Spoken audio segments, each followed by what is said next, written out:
The ancient king kneels by my prone form. His expression is that of bored majesty, patient towards his lesser, yet unattainable. Do you yield? I feel no aura coming from him. Both he and Malachim have masked their presence so completely that I find myself incapable of even guessing at his state of mind. It does not matter. I know with certainty what the consequences are here, because his blood became mine and so did some of his instincts. I am defeated.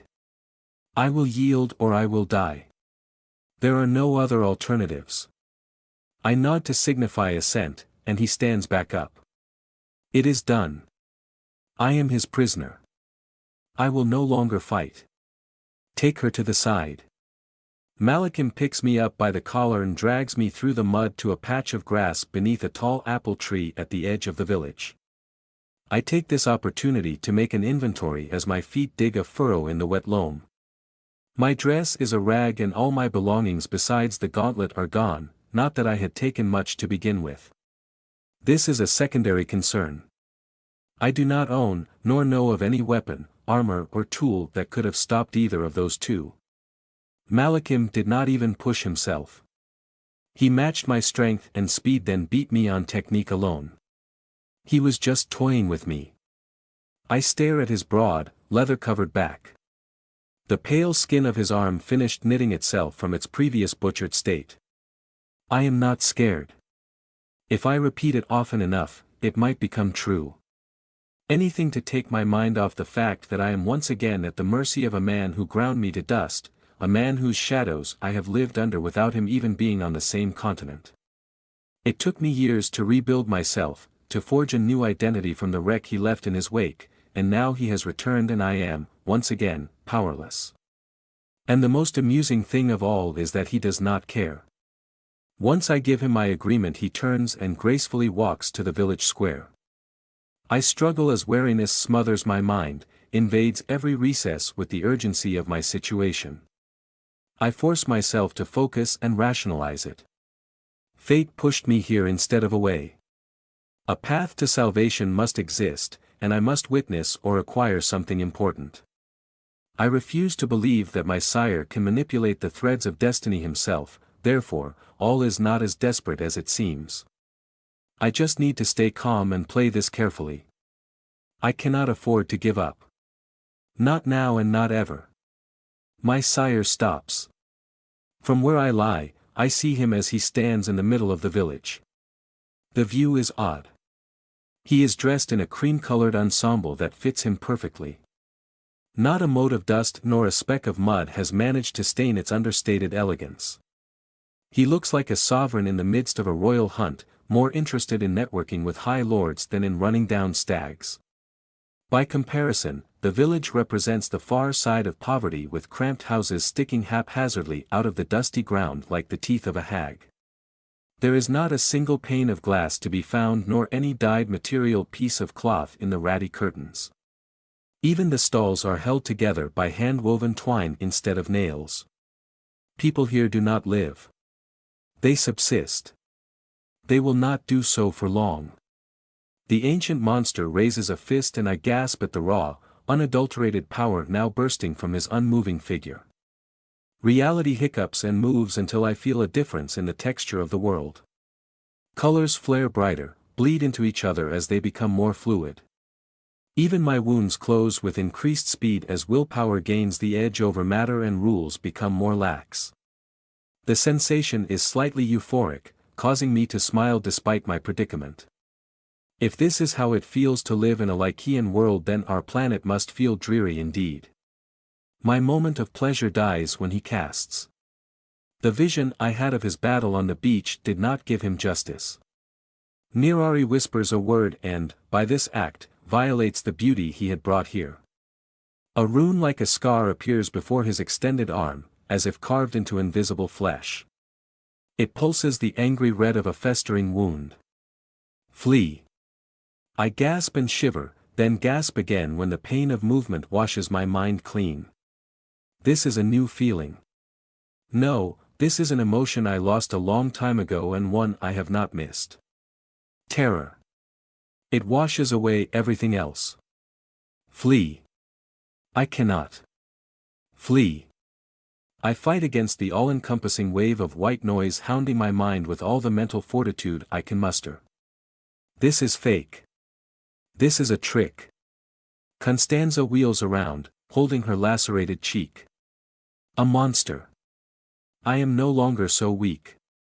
Which finger? I am no longer trapped and alone. You are. No. You are. The villagers crash against their doors in their desperate attempts to escape, only to be cut down like so many sheep to the slaughter by some dreadful spell. Nirari stands in the middle like a director to some hellish orchestra, stabbing, gouging, cleaving with simple gestures and not once does his expression move away from casual ennui. He is just cleaning house. I suppose that he does not wish to leave any witnesses. After only a minute, the massacre runs out of victims. Nirari signals, and Malachim pulls me through fields of uncaring grass like a captured flag. We leave the village behind with only 2 babies screaming their lungs out among a field of dead. This is not mercy, but expediency. Toddlers cannot speak and so no effort is expended to silence them. That is all. In the following hours, I am dragged north and away from my planned destination. Malachim and Nirari do not hurry, and eventually I manage to fix my spine and upgrade my station from luggage to unwilling follower. I do my best to keep my flickering aura under control and stare at their backs with apprehension. I can see them. I can even smell a whiff of cold perfume among the smells of loam, grass, and flowers. They do not emit sounds nor do they have an aura. Every time I turn my head, they disappear. Their stealth upsets me almost as much as the fact that I am wearing filthy rags. I have always been the one to sneak up on people, so far. I suppose that rules do not apply to them. As the night runs its course, we keep moving north through the wilderness. The land here is choked with life but devoid of human presence. I grit my teeth and focus on closing every last wound, still feeling the sting of Malachim's claws in my flesh. I am ready to admit being lost in the monotony of the landscape until, finally, I spot smoke in the distance. When we crest the next hillock, I feel my sense of reality drift away once more. Hidden from prying eyes is a camp from another era, a gathering of people I would not have expected from the most vivid imagination. Men and women clad in white linen bands work among a circle of beige tents. Their skin is golden, and their limbs are lean and muscular in the manner of hunters. Tattoos adorn them, and shaven skulls as decorations or, more likely, symbols of rank. They perform various tasks in complete silence, the shuffling of their feet the only noise besides the crackling of their fires. A sentinel notices us and bows as we enter the perimeter. As if linked by a single mind, the others turn and salute with eerie uniformity. Those among them who wield glaives and bows raise them to their foreheads in a strange gesture I had never seen before. None speak. Nirari waves them back to their labor as we approach the object of his attention, a narrow opening in the side of a valley not unlike that of a mausoleum. It must have started as a natural cavern at some point in the past, then someone enlarged it and added decorations on the side walls shining an organic yellow glow in the darkness like so many veins. The assembled strange people apparently spent a significant amount of time clearing debris to free the path in as small piles of broken rocks, sand, and gravels dot the far side of the basin. We walk in. Though the path would not let a carriage through, even the unusually tall Nirari has no need to bend his back to cross the threshold. We end up inside a small cavern showing signs of a massive excavation. The lines of fluorescent paint merge and diverge in intricate patterns with no discernible order. Sometimes, I can almost glimpse hints of shape an owl caught mid-flight, a lit candle, then I move and the construct collapses into amorphous shapes. The mirage is gone. The cavern is not too deep and we angle downward into a passage. Some of the walls are still wet, soil staining the glistening surface. It goes on for a few yards and then the ground dries again.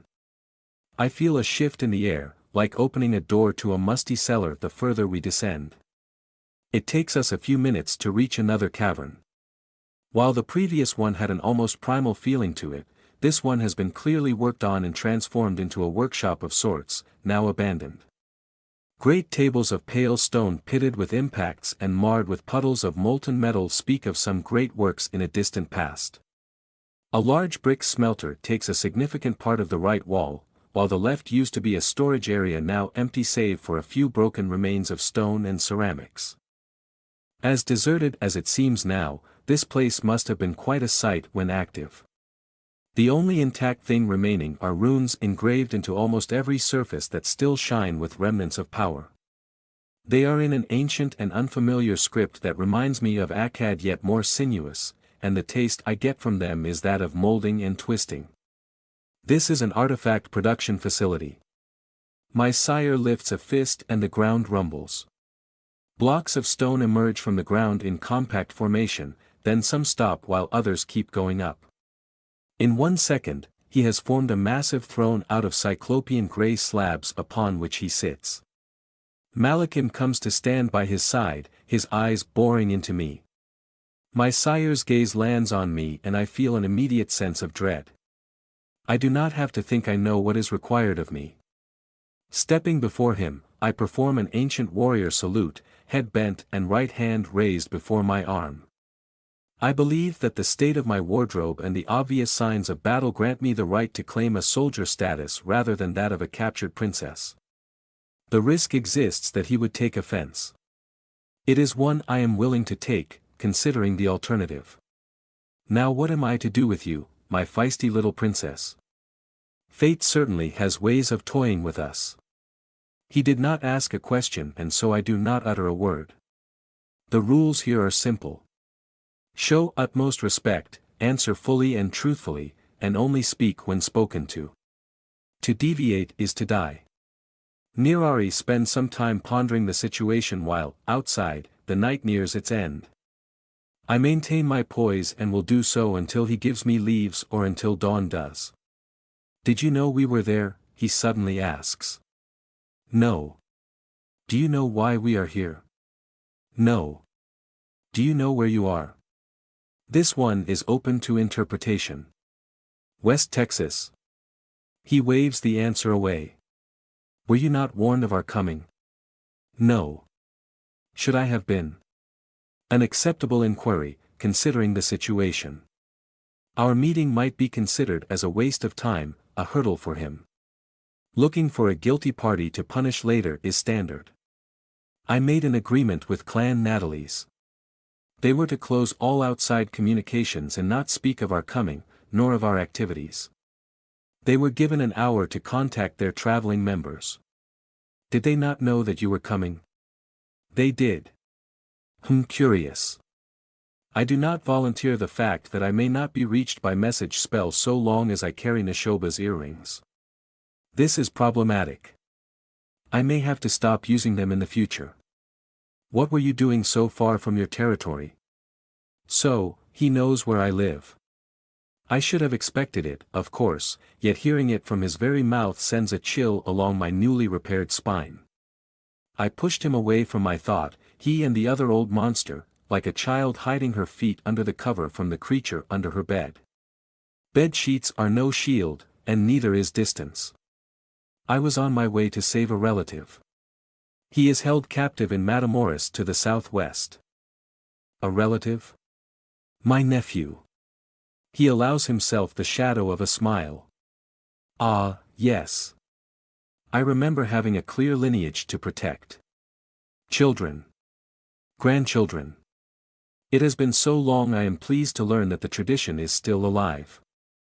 Well then, little princess, you do not seem to know what we are here for, so I will allow you to live and serve. I have an inkling as to how you may assist. After all, you did successfully cast one of my spells. He lifts a finger and a sound like chime spreads over the cavern. Send me Violet, I have a task for her, he orders. A few seconds later, I hear hurried footsteps from the corridor and soon, one of the strange humans appears before us. Just like the others, she is dressed in layers of white linen revealing golden skin decorated with intricate tattoos. Now that I am close enough, I notice that they are magical in nature, though she herself is no mage. She walks forward without hesitation and kneels before my sire, placing her forehead on the ground. You will serve my spawn, Ariane, until I rescind that order. The woman's eyes widen in surprise. She stares at me with renewed interest, awe, and perhaps even a bit of envy before she nods in understanding. She understands Akkad. This is the mortals are not meant to learn it. This is our tongue. How can he commit such a blasphemy? Sensing my disapproval, Nirari smirks, this time genuinely. Violet, open your mouth. She obeys, revealing a scarred stump. Someone cut the tip of her tongue.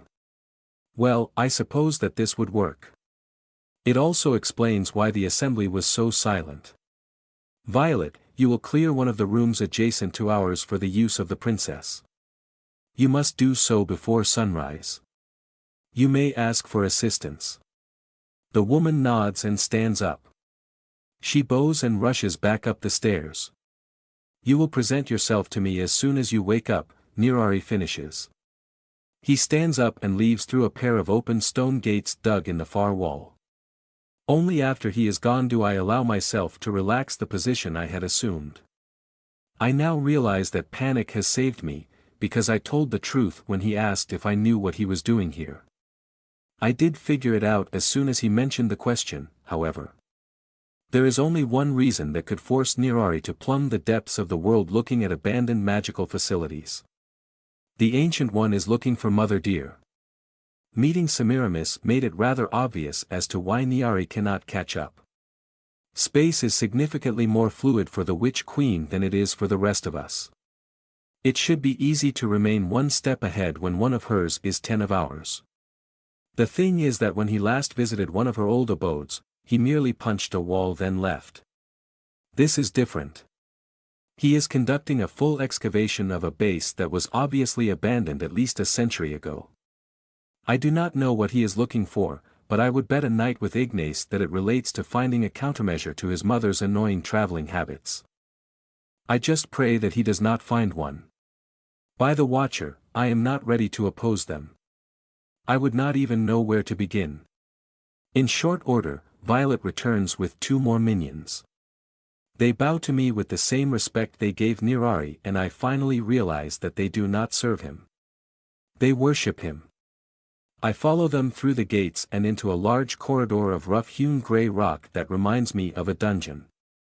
The air is inexplicably fresh and enough light is provided by the twisting lines for the mortals to shuffle forward. They choose one of the rooms after a quick exchange of hand signals, then cram themselves in like an assault team under bombardment. An instant later, I hear clangs and the rattle of heavy things dragged over rugged stone. I peer in out of curiosity. The 3 humans are busy gathering debris and goods out of what appears to be a disaffected storage room. A lanky man struggles with ingots of metal colored a dull verdigris while another picks up ossified planks from the dusty ground.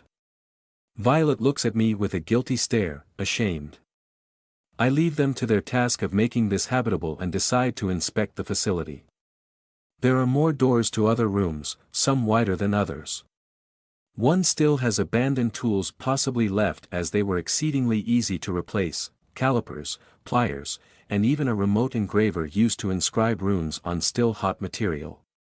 2 of the gates are closed and I assume that those are Nirari's quarters and that of his minion. I have no intention of disturbing them.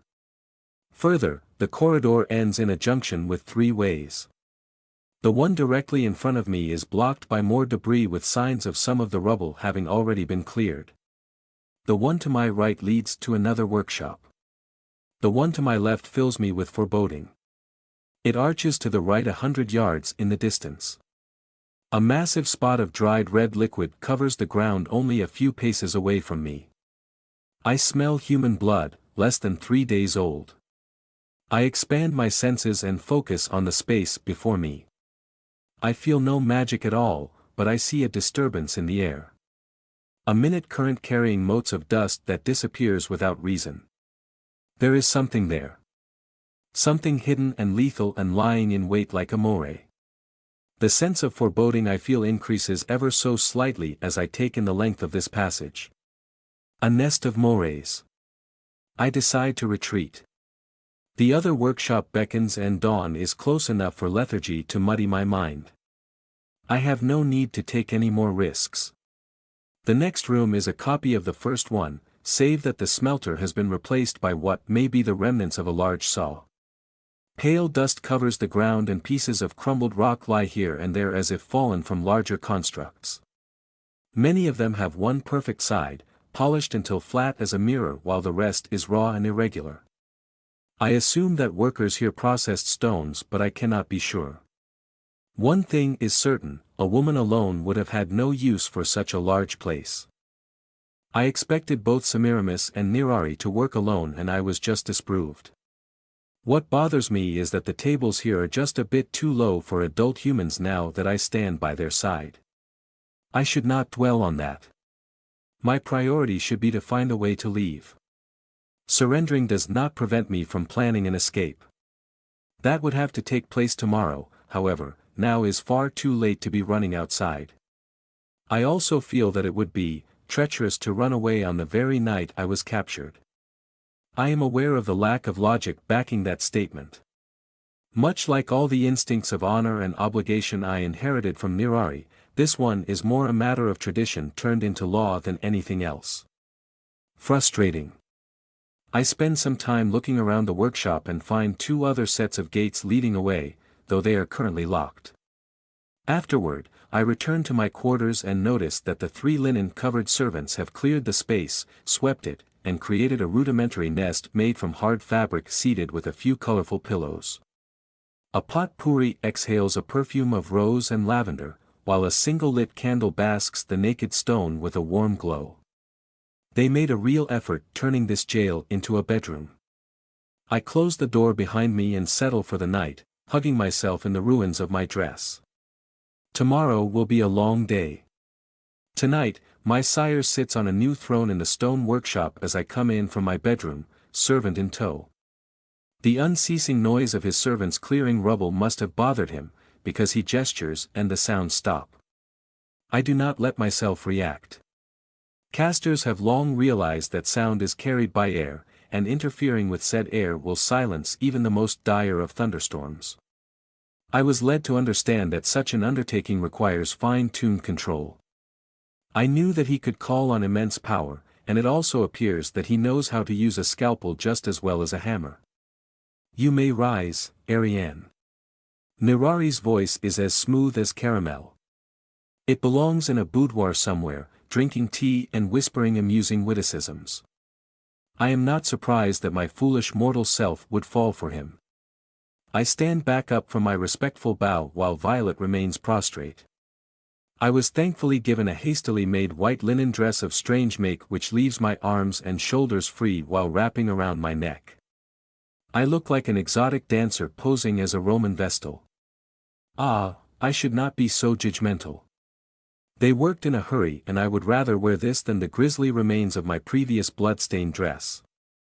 I did not realize yesterday that I was one thin thread away from revealing entirely too much breast. A dreadful proposal in the present company. I did not expect to see you so soon. Fate has a way to set us on a collision course when we least expect it. Do you not agree, little warrior princess? So it would seem, I politely reply. I considered visiting you and having you join our cause. It is a grand one, a task that has been in the works for a millennium. The work of an epoch, soon to be completed. Why did you not, then? Because our foe tends to go after my servants and tools as soon as I turn my back, he explains with obvious annoyance. Only my financial assets remain untouched, and only because she, too, relies on the Rosenthal to manage her wealth. She. I ask immediately, as would be expected from someone who does not know of Semiramis. I am in luck, because my sire is so absorbed in his own speech that the deception is taken as an invitation to continue. My mother. The greatest witch who ever lived and an extraordinary woman. She made me what I am. She made all of us. He returns his attention to me. He pauses as he mulls over some distant memory. As long as he speaks about himself, he does not ask me too many questions, and that suits me just fine. I dare not think of what would happen if he knew that I had already met the one of whom he speaks. I think I loved her, once. What changed? I ask.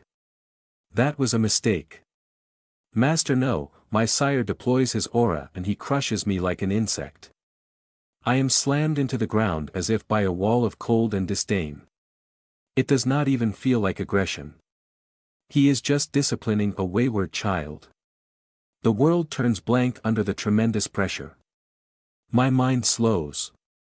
My eyes take in a small spot of ground on the distance, every bump, every shift in color of the gray stone, simply because I cannot turn my head. A strange sense of pressure forces my jaws shut. Nothing exists, only this small expanse of rock, Violet's heartbeats, and the biting cold. As soon as it came, the punishment stops. The abyssal pressure disappears, and I wonder in disbelief why the room has not frozen over. A daring line of questioning, Ariane. I nod because I do not trust my voice at the moment. What should matter to you is why I oppose her. You must have guessed.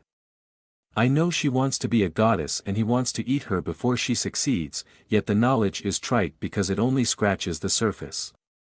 Their animosity stems from an irrepressible gap between them, the same that exists between him and I. We are too alike. I do not know how much of my drive is his and how much I inherited from my human self. I believe that I would have been happy making a family, creating successful companies and leading projects until the day I died without having to take on the world. My lack of arrogance was most likely wisdom. I knew the scope of what I could conquer with the limited time I had. Those considerations are gone now along with my mortality. We devourers are not creatures of power, but of conquest. There is always another bigger prey. She is your last great rival. Correct, the ancient king answers, pleased, only she still stands in the way of complete dominion. When I consume her, I will become a living god and achieve true immortality. No coalition, no order, not even the endless tides of mankind's armies will be an obstacle. Even the sun's deadly embrace will fail to destroy me. His gaze grows distant. His expression turns thoughtful, and what terrifies me is that the dream he speaks of comes with no animation, no gesture, nor smile. He recites the words like an automaton, as if they had lost any meaning to him and he was just going through the motion. This terrifies me more than his aura ever could. Imagine a world at peace, guided by a benevolent hand towards a unified goal rather than mired in petty squabbles as it is now. So many resources are wasted on meaningless pursuits while we could achieve so much as a unified people under my wise rule. Mortals, mages, vampires, all working towards common purposes for the benefit of all, for who better than one who has lived so long can envision so much? Who has a better long-term goal than he who will live to see it? It will be our golden age and you, too, can be a part of it. You will not be satisfied, I almost spit, caution thrown to the winds. My sire shows no anger despite my challenge. Of course not, and neither will the mortals. We are designed to expand and fill the world with our progeny, yes. Luckily, I have a way to circumvent this difficulty. Are you perhaps familiar with the latest advances in magic? The information clicks in my mind. The other realms. Quite so. If there is one, then there are more. It will take some time to find them. I do not mind. Time is what I have. Conquest without an end. Endless wars. Unending subjugations. Until he tickles something too powerful and our entire civilization is wiped out from an uncaring universe. That is not the worst. The worst is that even if Neshoba and Amaretta's prophecies prove correct and I manage to stop both him and Semiramis, what will prevent me from doing the same? As he said, we are alike. My silence affords me a minute grin from the seated king. I do not lower my guard. He may be pleasant now, yet the steel below the surface is ever present, and I would be a fool to think him in high spirits. Enough banter.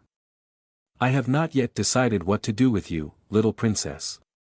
Until I do, you will make yourself useful. I have a task for you. I perk up.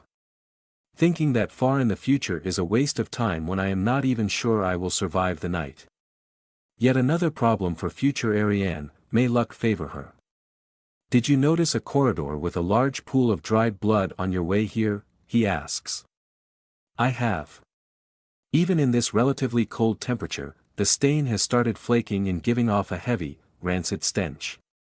You will clear it to its end, then return to me. You do not have my permission to feed until you do so. I understand. Frustration wells up until I force myself to calm down. I expended a lot of vitality putting myself back together. I should be fine for another day or two. Maybe. I remember that restraining the blood supply is a common, if risky, method of control. Constant thirst is not conducive to deep thought and planning.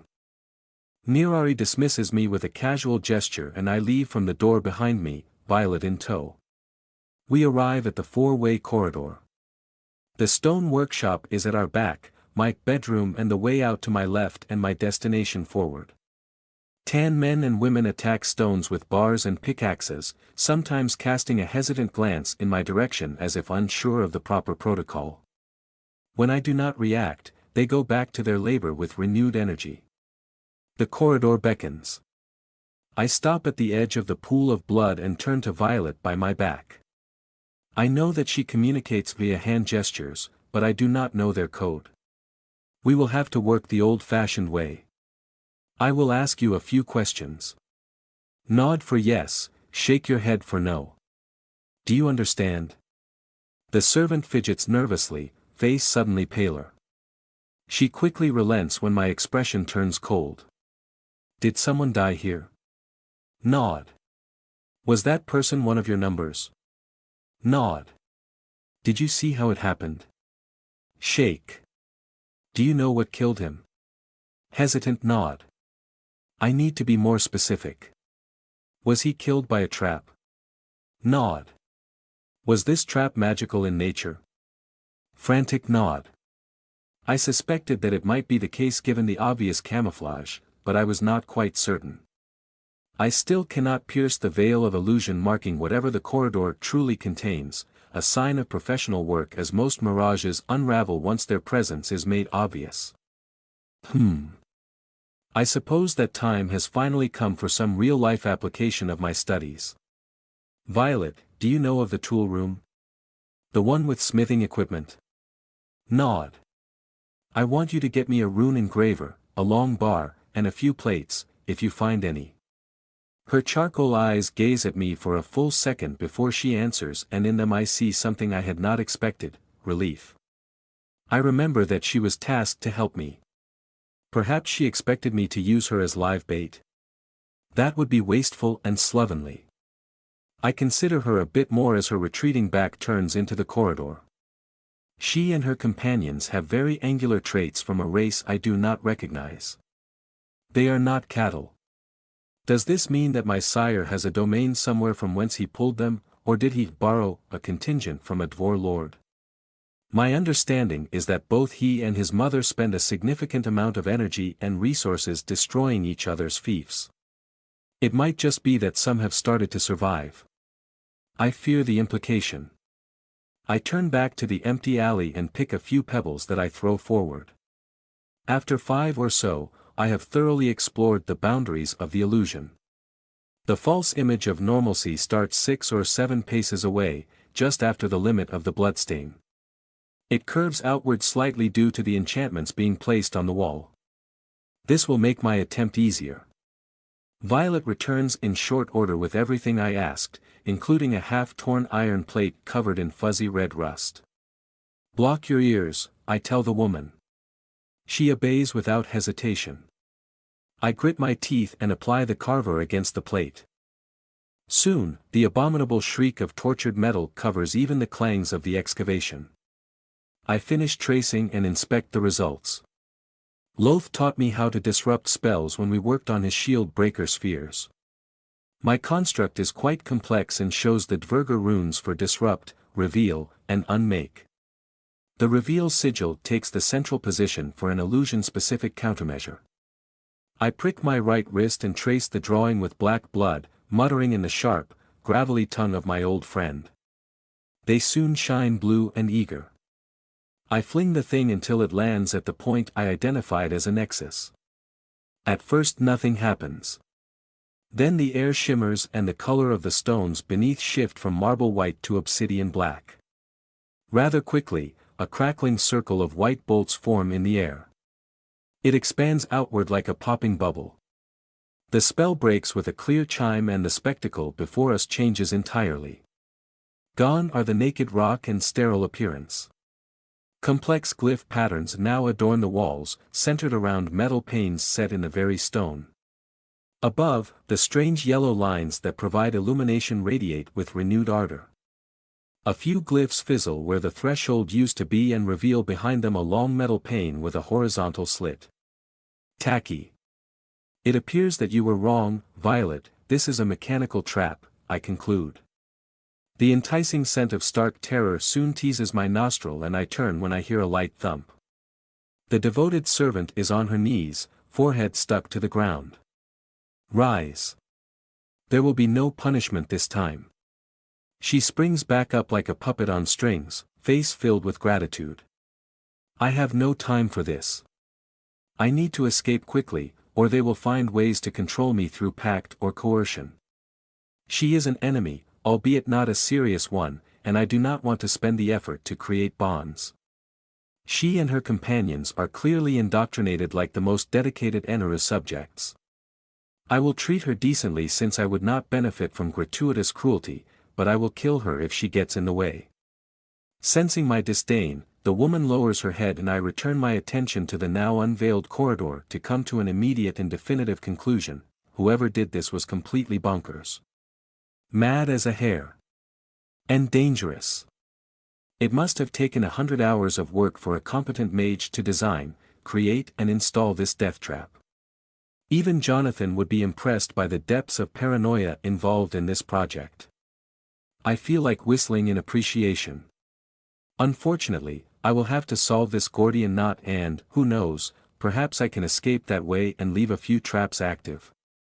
I immediately start to inspect the defenses and I am once more grateful for the inhuman sight which allows me to decipher the defenses without getting closer.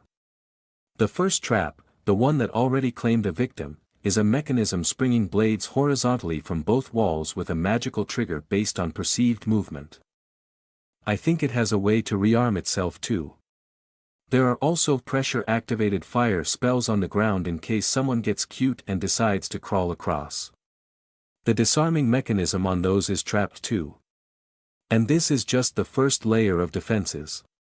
There are two others, plus some contraption where the corridor angles connected to the metal pane of the blade trap. Oh well, at least this is interesting. You might want to move back and to the side, Violet. I turn to see her point to the side with some confusion. Move back and to the side, I order. This time, she obeys without hesitation. Note to self, my sire does not cultivate the art of insistent suggestions among his followers. Spider walk. I cast the spell in English as I need very little power. Nirari did not react to me using Lycaean during the fight. Perhaps he did not recognize the tongue. In any case, I would rather not force my luck. I crawl up the wall. If I were in my armor I could simply walk on the surface. Sadly, doing so in that dress would mean that my eyes would be covered instead of my unmentionables.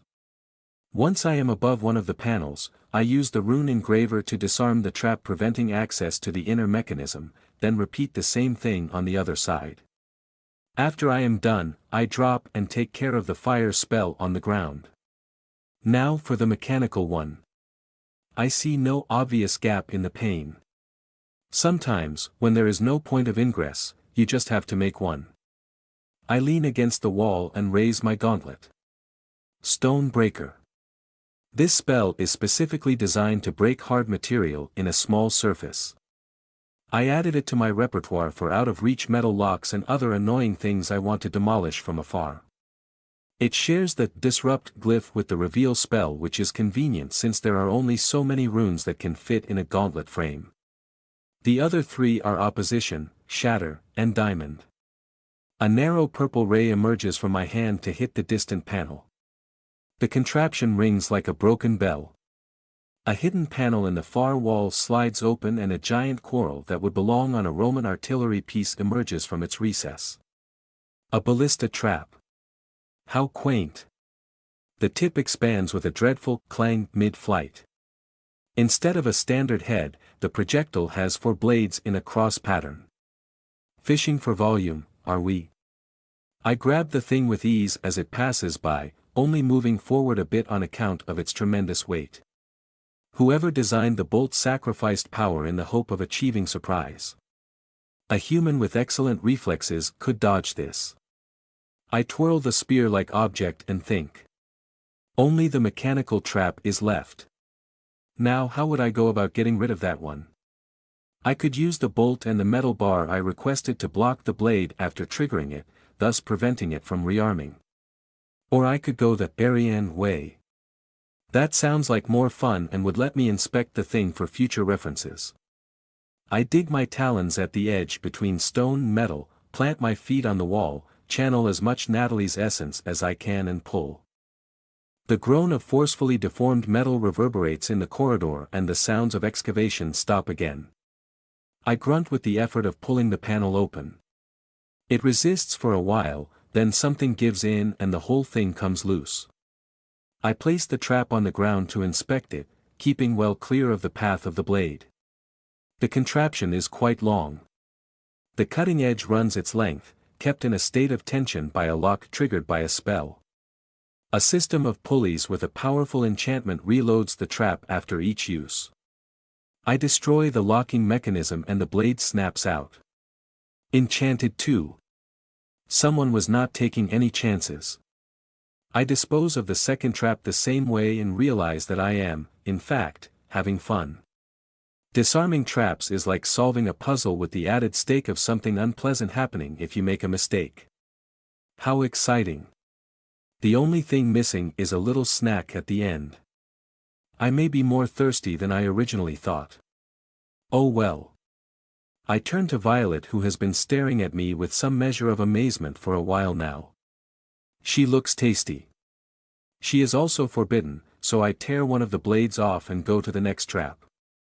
This one is designed to let off a massive amount of electricity into its victim, and is coupled with a pit with some spikes at the bottom, including one made out of silver. This one is a one-time only, so I trigger the electrical part from afar, then walk closer and jam a metal bar in the opening mechanism of the pit. I think that someone who would only see the mechanical trap could consider crawling under, which would have triggered the flame spell, or rush through with some very powerful armor or a werewolf body, and the second trap would have done them in no matter how sturdy they are. Well planned indeed. The third one is interesting as well. I find small openings which could throw darts. I also notice not one, but 2 decoys meant to have someone come closer with an unknown trigger hidden behind a layer of chipped paint. I try to activate it with movement, by throwing a spell through it and even by dropping my metal bar in the middle of the construct. Nothing. On a hunch, I draw a decoy rune of blood on a stone and toss it. The corridor flashes at the presence of flesh and a strange whistle fills the air. A disgusting, green cloud of acidic liquid is spat from the small holes, leaving behind an acrid stench. The strange liquid eats into the stone. Ah, if someone had managed to pass the first 2 hurdles through careful analysis, a close inspection of the decoys may have turned them to meaty soup. Charming. Whoever designed this is delightfully twisted. I want to take them by the collar and throw them through their own creation to see what remains at the end. After I had a little bite, of course. Thirsty. Casting takes comparatively little energy. The damage dealt by Malakim's claws must have been more severe than I first assumed. Oh well. I can feed soon. I hope. After another thorough inspection, I finally manage to reach the end of the corridor where the hidden crossbow remains concealed and look around the corner to find another corridor filled with traps with a heavy bronze door at its end. And, as my nose had informed me, a body in the distance. This one has remained here long enough to be ripe. It reeks atrociously. Violet, who had foolishly followed me without waiting for my go-ahead, pinches her nose under the horrible assault. This man apparently triggered the first layer of trap if the metal bar skewering his chest is any indication. He wears a full robe in purple with a golden filigree, which either makes him a cultist or a clownish villain in some traveling circus. It is hard to tell, sometimes. In any case, I am not working under these conditions. I quickly inscribe a few runes of air and flow on yet another stone, add a pinch of blood and voila, an improvised fan. The air progressively clears as I inspect this new intellectual delicacy. Alas, this one will be much easier to deal with. It is designed to trap people in. Our dear departed friend fell prey to it. Come to think of it, his body is past the first layer, therefore he must have been running for his life for inertia to carry his corpse that far. Truly, cultisti lupus. I find no hidden crossbow facing that side of the corridor and start working, well aware of Violet's regular breath as she watches me work. Her heartbeat thumps in my ears and her scent soon dispels memories of the earlier fetid smell. I do not have to report immediately. I could explore a bit, and, if I find an exit, drain the little spying waif dry before running away. Neshoba's earrings still adorn my ears and I have ways to hide my tracks. Tempting. In fact, I believe I shall do just that. With renewed energy, I methodically dismantle the first layer of traps consisting of some overlapping fire spells and reach the corpse. He holds no focus that I can see, but I am not wading through corpse juice to find out more. I engrave a drying spell on the ground next to him to suck in water away. Bodies smell much less when they are mummified. Setting it on fire would be a stupid idea in an enclosed space. Finally I arrive at the last layer, giddy with excitement. I want to eat Violet and leave, but I must wait. I need to be sure. It is only a matter of seconds to trigger the two remaining traps as those do not have a way to rearm themselves, then I am at the heavy brass door. I bend forward to inspect it for one last trap on this side and am sent flying backwards. Ah! My back and head smash against the wall and I struggle against the hand now clamped on my throat. The pressure increases and I stop struggling. My vision clears to reveal the bloodshot eyes of Malachim. His black hair falls over his face and he sneers with hatred. Going somewhere, sister. He wears a dark leather armor with an assortment of weapons and files secured around. His throat is covered by a gray scarf. Merely checking the door for anomalies, I lie. Malachim sighs, then turns to Violet.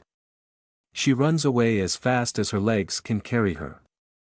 Once she is gone, Malachim returns his full attention to me. Is that so? I find it hard to believe. Or perhaps this is my natural distrust at work. Has it occurred to you that I may want you to die? The thought crossed my mind, I croak, trying to relax his grip.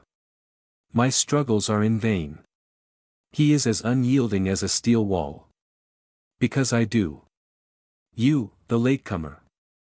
You, who returned after our dear sire already found his pawn, and you who grew up without his glacial claws on your neck. I assure you that it was not a sinecure. Malachim releases me and I jump on my feet, then away from him. He turns to match me with the door at his back. Escape plans cancelled. For now. Ah, yes, the man says in a mocking voice, the terrible burden of freedom. I am aware of the difficulties of being thrown out into the wilds as a fledgling, believe me. Just keep in mind that I would crawl through a mile of silvery glass for the privilege of suffering what you suffered. You are aiming your anger at the wrong person. You do not understand, princess, I do not have to aim my anger at anyone, there is more than enough to go around. But since I am on a leash, I will drop you now and we will play nice, like the civilized assholes we pretend to be. And any time you look at me I want you to remember that I hate you, that I do not need a reason to hate you, and that I will gladly end your life. If this is about the spell. His eyes narrow with suspicion. What spell? He forgot. The one I used to mangle your arm. It actually takes a few seconds for his face to show any hint of recollection, whereupon he proceeds to laugh. The sound would be warm if it were not so bitter. He keeps at it as if I had told a good jest. I do not. I start defending myself, but he interrupts me by choking me again. Or, you could stay here and become our sire's plaything. He no longer has much of a sexual appetite, but I am sure that you could resurrect it. He does enjoy breaking new toys. I need to get out. So, try and leave and make it smart enough, daring enough that he gives you to me. I never had the opportunity to share everything he taught and now I have a sister. Please. The days are dull. Let me go. But of course, he replies and he finally releases my throat. I massage it out of habit as he picks up the trap blade I had liberated and snaps it in half. That stupid strength. Still, I am curious, and the thirst removes many of my inhibitions and survival mechanisms. Can't you regain your freedom, at all?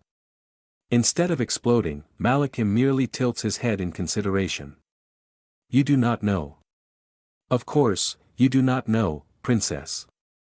There was no one to ever tell you otherwise. There is no regaining my freedom. I was a slave of my village, then I was a slave of the Holy League's army, then I was a slave of our dear sire. There has not been a time when I was free and, until I die, there won't. Why? How can you be so sure? I object. No matter how binding the oath, vampires can break it if they are willing to pay the price. I would die rather than do some things and this is an outcome I have already accepted. Why can he not just greet the dawn? In answer, Malachim removes his scarf and I get a better look at his collar. I first got a glimpse of it during our fight but I had, at the time, been focused on more pressing matters. More specifically, killing him. Now, I am left to wonder how distracted I had been. The fabric is of a strange material like the skin of a snake, with pearlescent scales interspersed here and there. The yellow light above does not reflect on it. Instead, it shines from inside with an otherworldly light as delicate as it is precious. I feel a sense of wonder taking it in, as well as one, more subdued, of horror when I see the outlines of several runes. Such potential, such ethereal grace and Nirari turned it into shackles in one sacrilegious decision. I am appalled. There are some who die without ever being free, and I have been alive longer than most, Malachim says, this time almost subdued. I cannot hide the disbelief in my voice. Is this? Yes. Dragon skin. He made a collar out of dragon skin. I cannot disobey, I cannot kill myself. Freedom will only come after the great task is done. This, he promised. When he catches his mother. Indeed. We are looking for her, princess, and when we find her, he will take her essence as his own. Then there will be no stopping him anymore. Death will no longer have sway. And when it is done, I can finally let go. It is only a matter of time before the rat runs out of places to hide. I would not be so sure. Greedy, are we?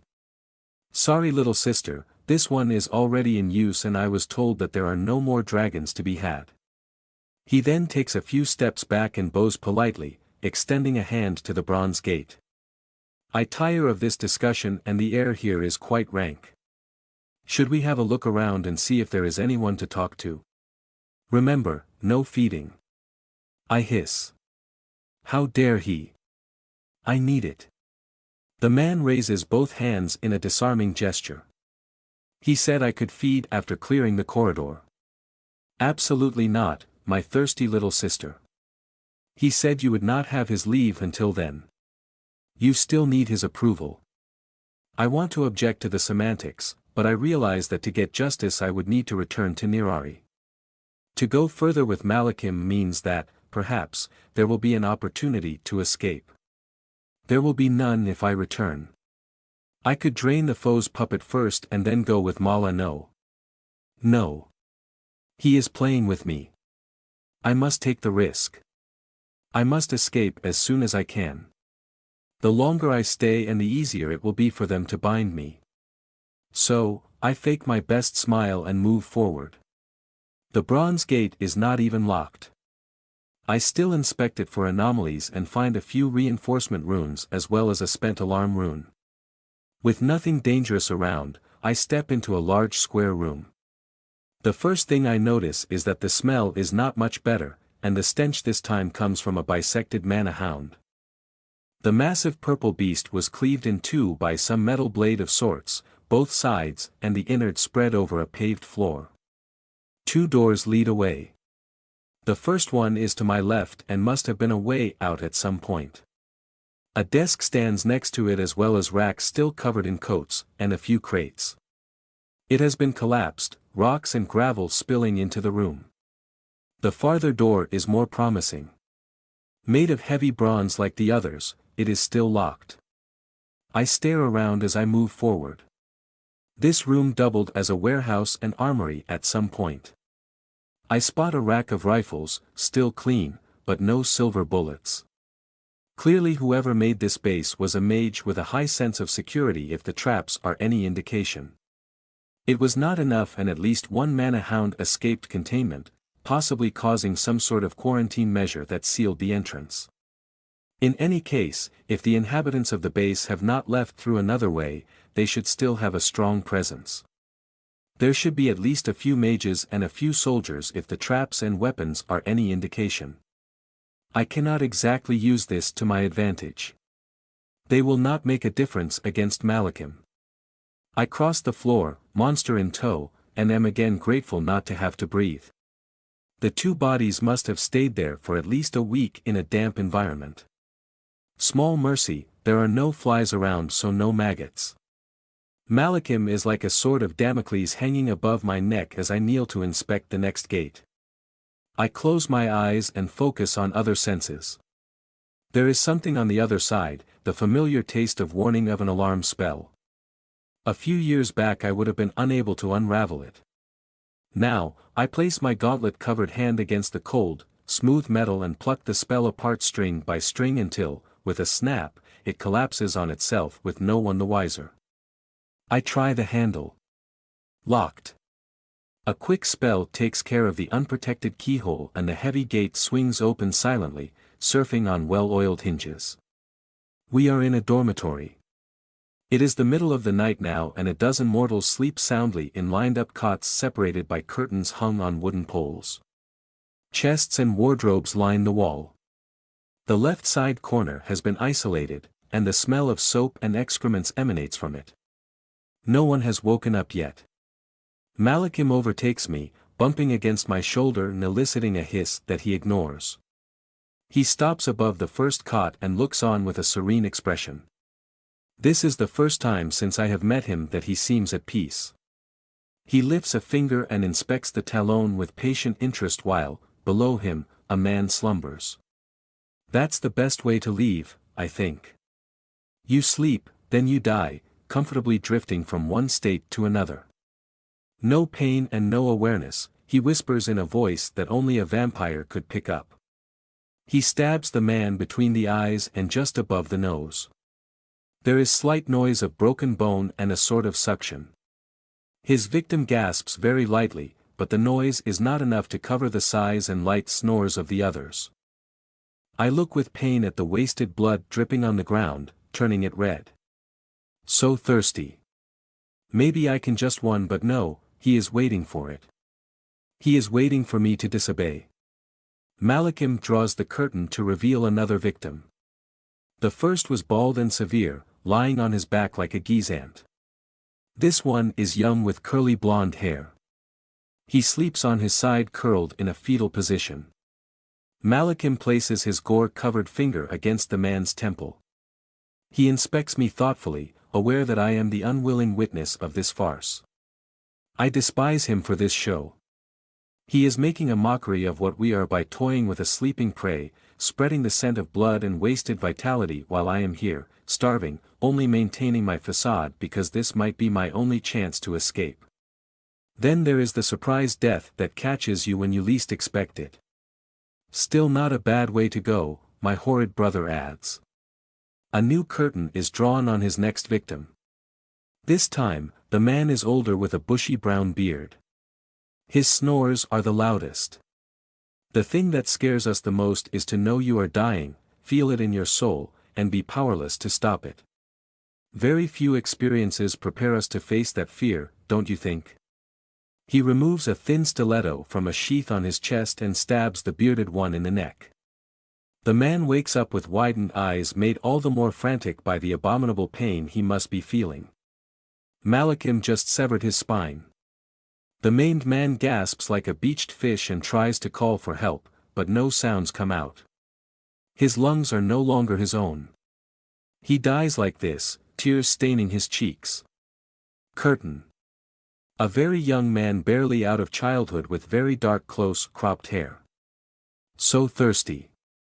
And then there is a pain that transcends all others. All those who considered death coming reflected on what they would leave behind, what kind of legacy they left for their loved ones. Like you, who carved out a small kingdom in these barbaric lands and rules over it like a small-time landlady. I love to destroy their pitiful achievements and send them to oblivion with the knowledge that everything they struggled for is lost. The boy struggles frantically, held up in the air by two hands. His feet kick pointlessly against Malachim's armor in a stupid little dance. His eyes focus on me. Such a waste. Malachim blocked his mouth and nose with one imperious hand as he lifted him. Not a single whine escapes the youth's tortured throat as there simply is no air to do so. Clearly, Brother Deer has experience in such matters. The boy's skin turns purple and his eyes, bloodshot. Before he dies, he has the time to see me, the corpses of his friends, and to understand. Malachim gives him enough time to come to the realization that all those people he lived with were going to die. That is not the worst. The worst is that half of those people are still blissfully asleep and there is nothing he can do to save them. After one last twitch and the sound of emptying bowels, Malachim puts the corpse back on his bed with far more care than he had given when the boy was alive. Beside me, a man with the appearance of a soldier shows signs of waking up. Kill him, but do not feed, Malachim orders. The Cur. I obey the sire, but he has no right to. Ah! The bastard stabbed me, just a flesh wound on my arm. He cleans the black blood on his armor as a supreme gesture of insult. Kill him, but do not feed. One day I will kill him. And Nirari, and Semiramis, and Anatole, and more. They will all die. But not tonight.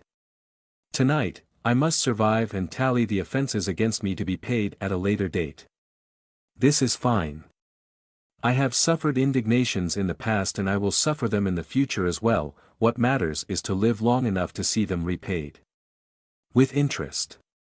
Patient Hunter will triumph here. I take a page from his book and stab the man in the brain with a claw before he can react. I can do no better without a blade and I am, once again, weaponless. Cracking neck bones as I usually do would be too noisy. I do not even know why I care. All this blood. If I cause enough chaos then perhaps he will know. Out of all the ways I demonstrated, you chose the most expedient, as expected of my survival expert of a sister. I care not for his sick game. I just want to feed. We will have ample time to teach you how to enjoy things the proper way. This idiot hovers at the edge of turning rogue. He is probably held back by his stupid almighty artifact. Dragon skin. By the Watcher. We should finish and move on, I reply with gritted teeth. Oh. Eager, are we? Very well then. He takes 3 knives from their harness and tosses them casually in one gesture. They hit 3 throats. Nice trick. He takes another 5 and moves his arms twice, killing the rest. Half a dozen men choke on their blood. Shall we? We leave the room now filled with the sense of blood, piss, and shit. Only a few gurgles still break the silence as I unlock the next door. Malachim once again pushes me into a room as large as the first one. This one was split in 2. On our left, a workshop takes up most of the space.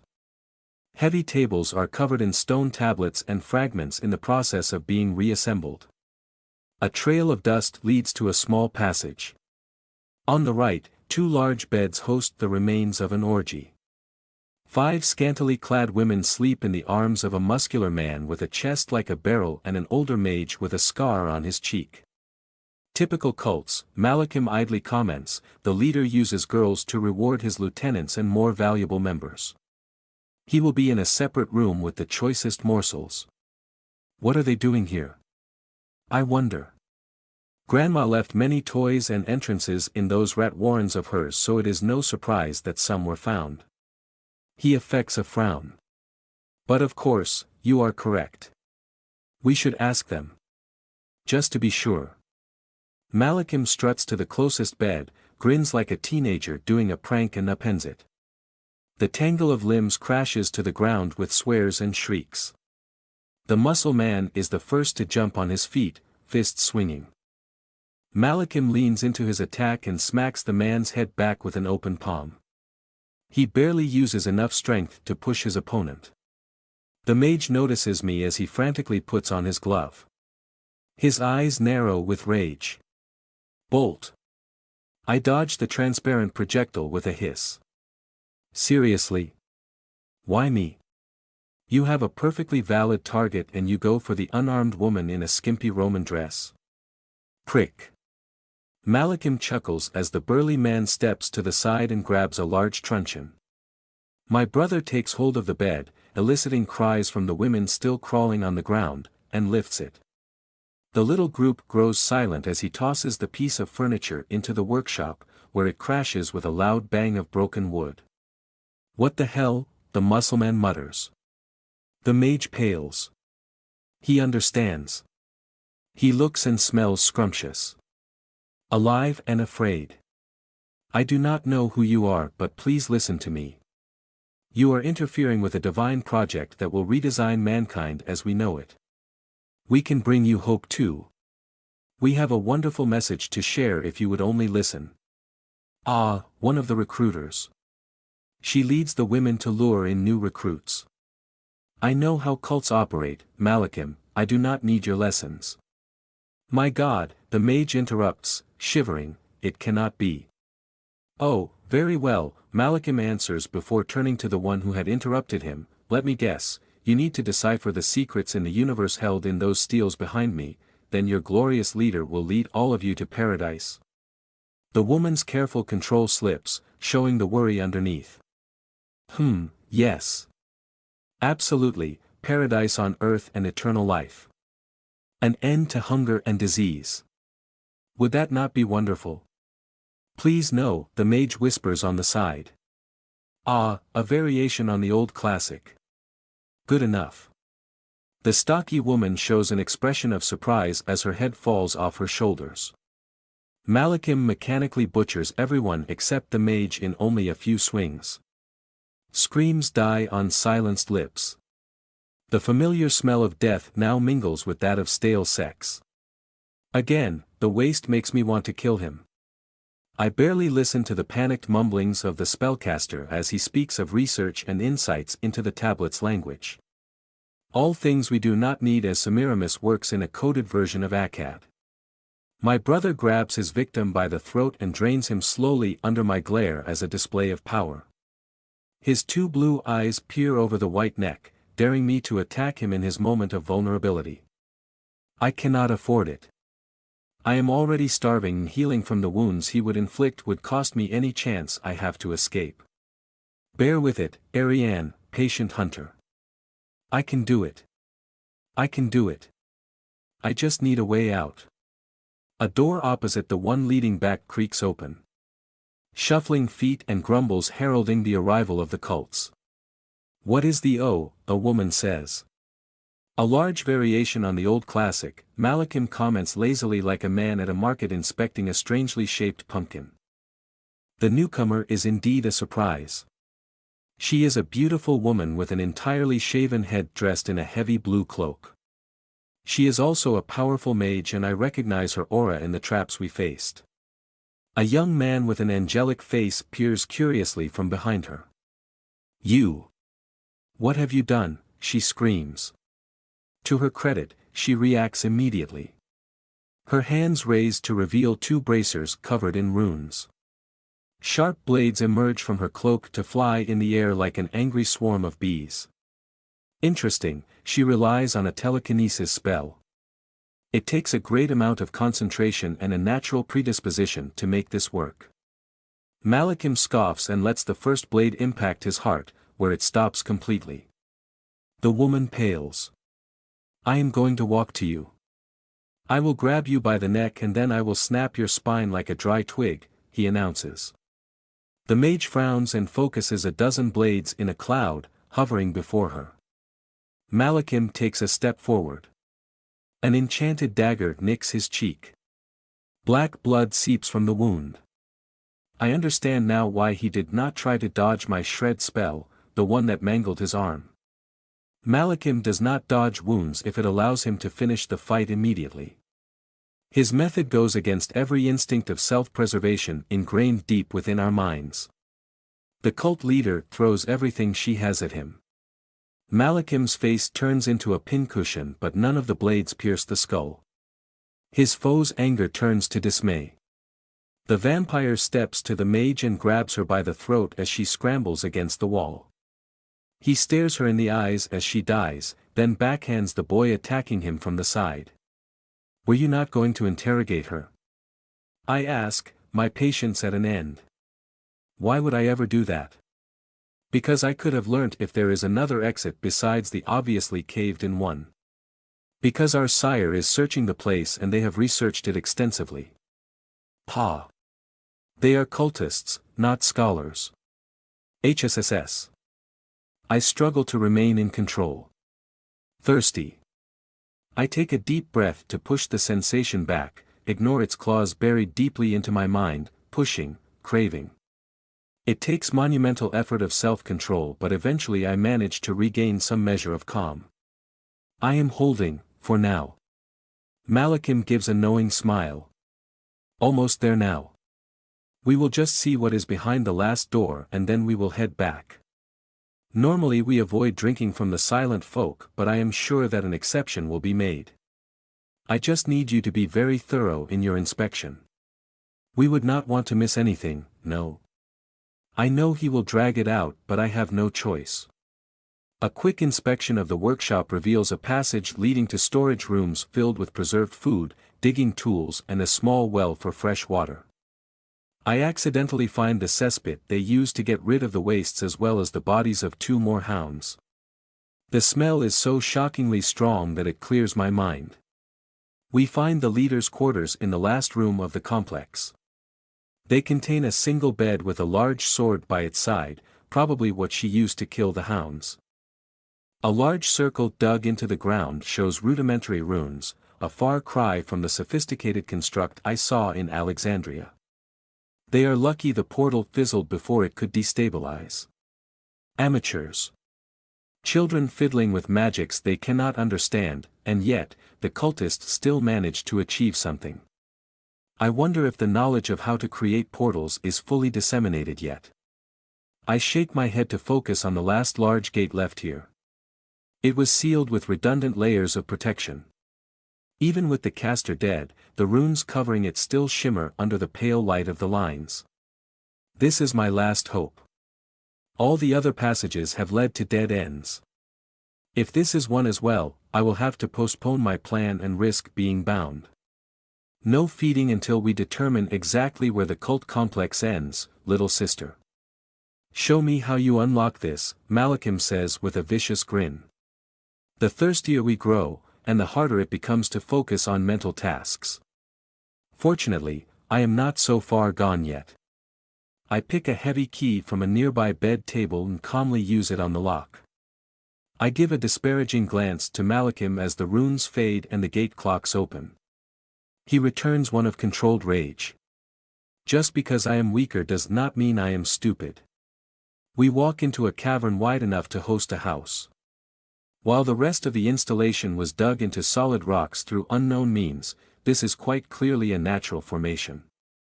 Stalactites hang from a tall ceiling criss-crossed with the ubiquitous yellow lines, and in its center lies a dragon. An entire bloody dragon.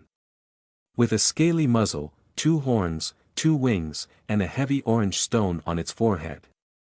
It rests like a sphinx on its bed of stone. My legs almost give way before I take back control and realize my error. This is a statue of a dragon.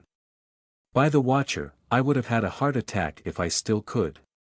By the Watcher, Malachim whispers, joining his curse to mine. He whistles in admiration. The sound echoes across the chasm. The dragon statue opens its eyes.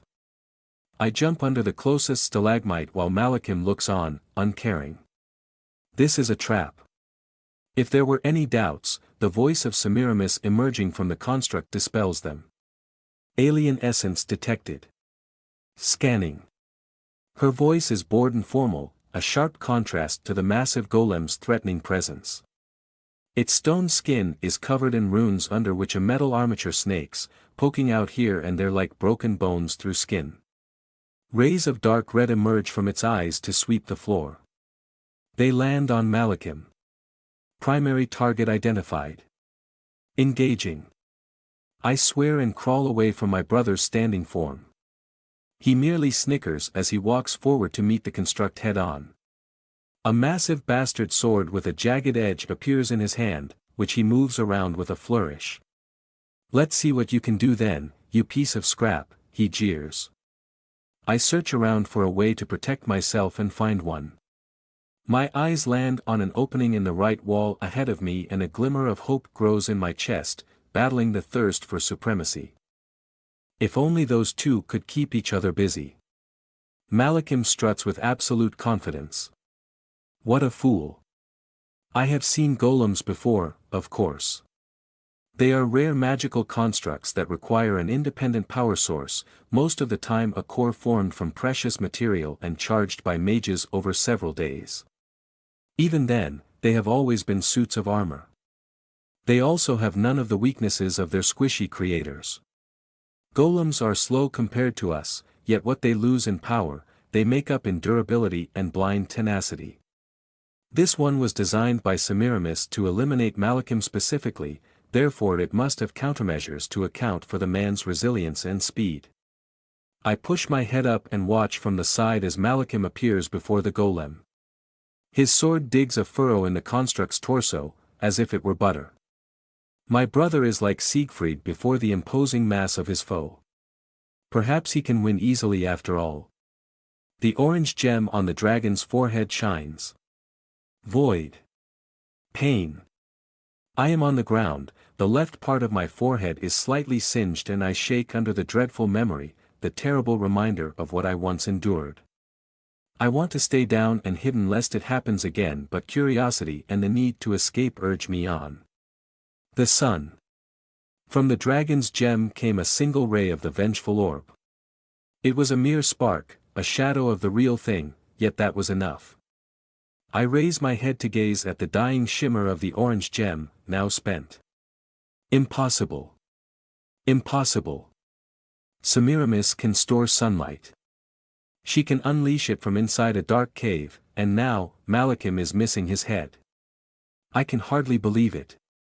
The unstoppable force, the unmovable object who swatted me like a fly and filled me with despair falls on the ground, a finger away from death.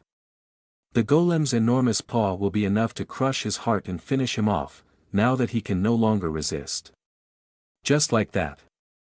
I am at a loss. The dragon golem pounces as I am paralyzed by indecision. The thirst throws me off and robs me of my ability to think. Malachim is going to die. Is it good? Is it bad? Should I do something? I cannot think. The dragon's clawed foot is as large as Malakim's chest. It descends, and then it stops. Against a shield.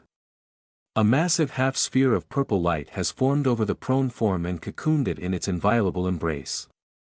The golem's paw smashes once more against the defense before its red eyes once again glare over the battlefield. I finally manage to recover enough to realize that I should act while I can.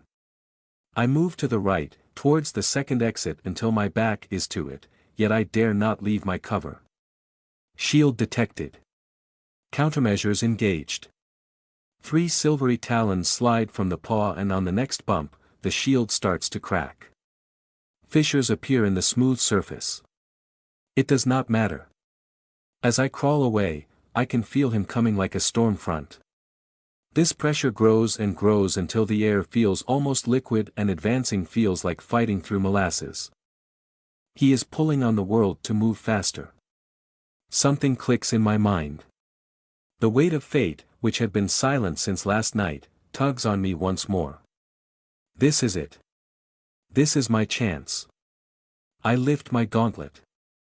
New Sharan. The light of the sun has created an imbalance and the spell flows out as if torn from my chest like an eager child. The deepest darkness gathers around me with its welcoming presence.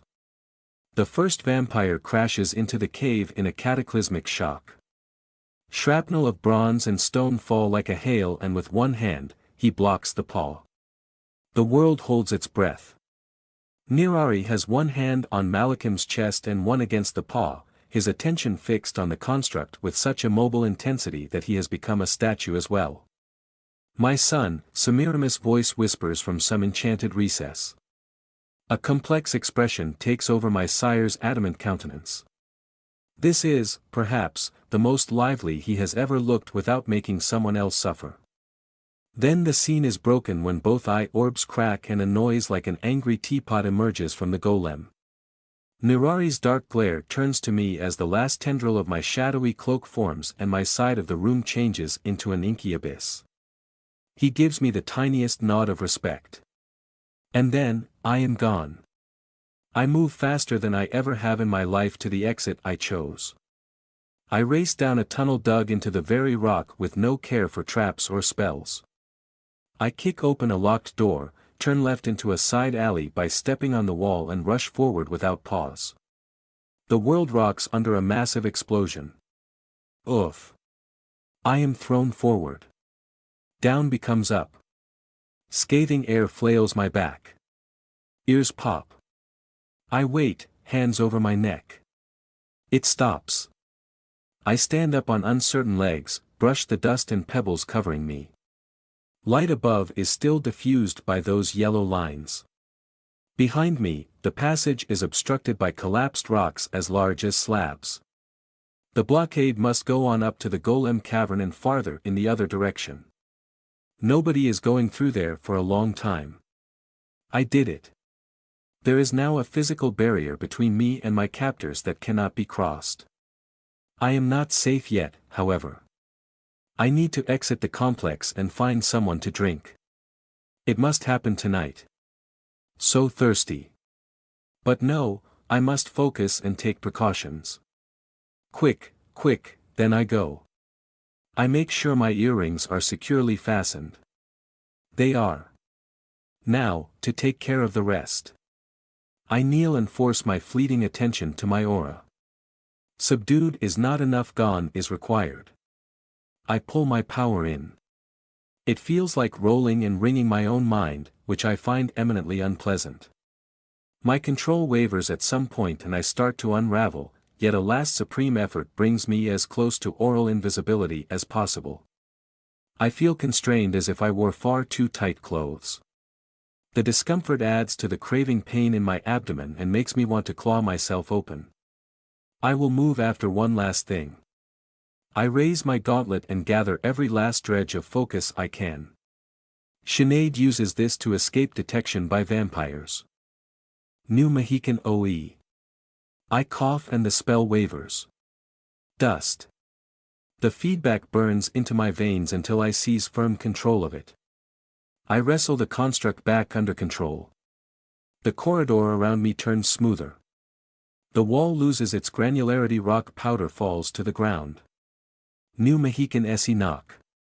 Let the imprint be gone. With this, my smell should disappear almost entirely. It will last for as long as I feed it power and keep it at the back of my mind. I need blood. I really do. Time to find it. Wait, no, time to escape. Vitality. Same thing really. The corridor moves forward and I follow it at a run. No time to waste. The beautiful canvas of the world needs some more red in it. Down with all that dreary gray. 3 paths. Left, forward and right, all of them twisted so I do not see where they lead. Unless I missed something, I should forward. Wait, no. From his throne room, I went forward then right then forward then right again into the golem chamber. Then I turned left. Right will head me back towards the throne room. Forward or left? Forward is fine. Go. I run without a sound. Another passage. Another 3-way path. Strange glyphs on the wall looking like Akkad but not quite. Drawings. I hurry. It does not smell like much, just strangely fresh air and old magic. A dead end. I turn around and retrace my steps and pick another way. Left. No, right. Right is left now. Yes. I go. I find another cross. So many ways. Where does this all lead? Forward with all haste. I just need a way out. I just need to find someone. This is all that matters now. I just need the blood and everything will be fine. Everything will be fine in the world. Another crossroad. Where am I? How many times have I turned? Forward. No, I need to keep track. I bend and dig a mark with my talon in the raw stone. The sound and sensation force me to grit my teeth, nothing that a little blood cannot solve. Forward now. A dead end. Back into the side. Another mark. Another crossroad. Another. This is a maze. A large maze with symbols for keys and I do not remember them and I cannot remember how I got here and it hurts. I lean against the wall, then on my knees, a hand grasping my chest.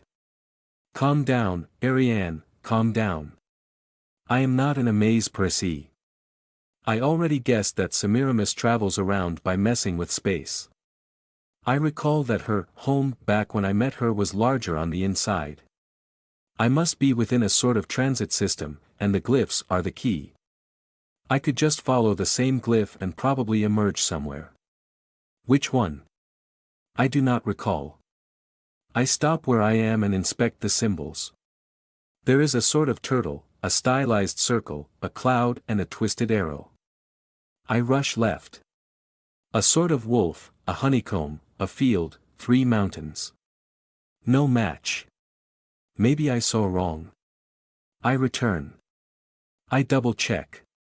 Turtle, circle, cloud, arrow. It makes no sense. Another path. No match. I come back to the one I chose as reference. Turtle, scale, lantern, square. No. No. No, I must be losing my focus. Keep it together, Ariane, you are just thirsty. Unfocused. I just need to. Pain. The anger helps me push the pain back into a recess of my mind, yet I know this is merely a short reprieve before its needy talons dig once more into my vulnerable psyche. What to do? I am trapped. Trapped. I would use fate to guide my feet, but I cannot manage to focus enough. I never thought I would need magic specifically to escape a labyrinth either. Wait, I know. The air is fresh but I have not detected any runes to that effect. There must be circulation and I can just follow the draft to an exit, hopefully. Even if it comes from a small opening I cannot use, it will surely drive me closer to my goal. I close my eyes, wet my right index finger with a little bit of saliva and wait. It grows cold on one side and this is where I go. I repeat the maneuver at the next crossroad and am pointed in another direction. I hope I can finish this little treasure hunt before I run out of saliva. That would be awkward. I cannot tell. 2 more crossroads succeed each other and I can feel it now. The air grows cold and windy, not charged with the perfumes of soil and plant life but crisp and clean like a mountain. The last passage I follow does not lead to another choice. This one snakes up and up, through the earth, until the beautiful canvas of the wall shifts from gray to a deep sapphire blue. The temperature drops to lows I had never experienced before in my life, not even during my werewolf hunt in the heart of winter. Ice. My feet lose traction though I do not fall and keep rushing forward. The arch above me is pure cobalt under the midnight lights and then, dotted black. I am out. An incredible vista rolls before me to the horizon, a blanket of pure white carried to the end of the world and buffeted by howling gales that lift snow in the air like clouds of powdery diamond. The lack of relief makes the sky enormous and filled with an infinite sea of stars, and from them fall strange curtains of purple and green, bleeding up as if into another realm. The wind here plasters my hair to my skull and carries with it a complete absence of smell. No sap, no smoke, not even a hint of grass or fish. The otherworldly beauty robs me of words. I may as well be on another planet, with all the implications. This beauty is sterile. It cannot bear life. Even now my flimsy dress grows rigid under the Arctic onslaught. Fuzzy spikes of ice grow on it like crystalline mushrooms. In a few minutes it will be frozen solid. There is no one here. No one. For a world and a half. Some mountains rise up to my left, so far that I may not even reach them in a full night. The biting cold should not hurt me, yet even I feel myself growing languid. This is a dead end into a barren world as desolate as the surface of the moon. No blood. No blood at all. For the first time, it occurs to me that I may go rogue here and shackle myself in madness instead of in bondage. I could haunt those labyrinthine depths like a wraith until Semiramis finds me on her way and turns me inside out. Trapped, trapped, trapped. I step back in. There is only death outside. I run and rake my claws over the frigid wall, digging deep furrows. The tinkle of broken ice soothes me for an instant before the thirst surges back in a tide of blinding need. I force back a moan and stop. Why force back? Why? I keen and growl and run because it does not matter, and neither do the squiggly lines by the crossroads, as undecipherable to me as hieroglyphs. Pointless. Useless. Wasted. I run and I hunt. Need it. The sweet nectar. Passages go by. Straight is not straight but backwards and inwards together. I kneel by each access with my nose on the ground sniffing out prey. Hum a little song to keep the pain at bay. Canvas of gray needs canvas of green to lead to my goal. Outside. I run and I moan a keening sound, something sharp and discordant that no human throat can produce. The world fades at the edge of my vision until something fragments. The shards break apart, unraveling at the seams. They are of no use. They get in the way of blood. Quick, quick, faster. I find a useful shard that pulls me in a certain direction.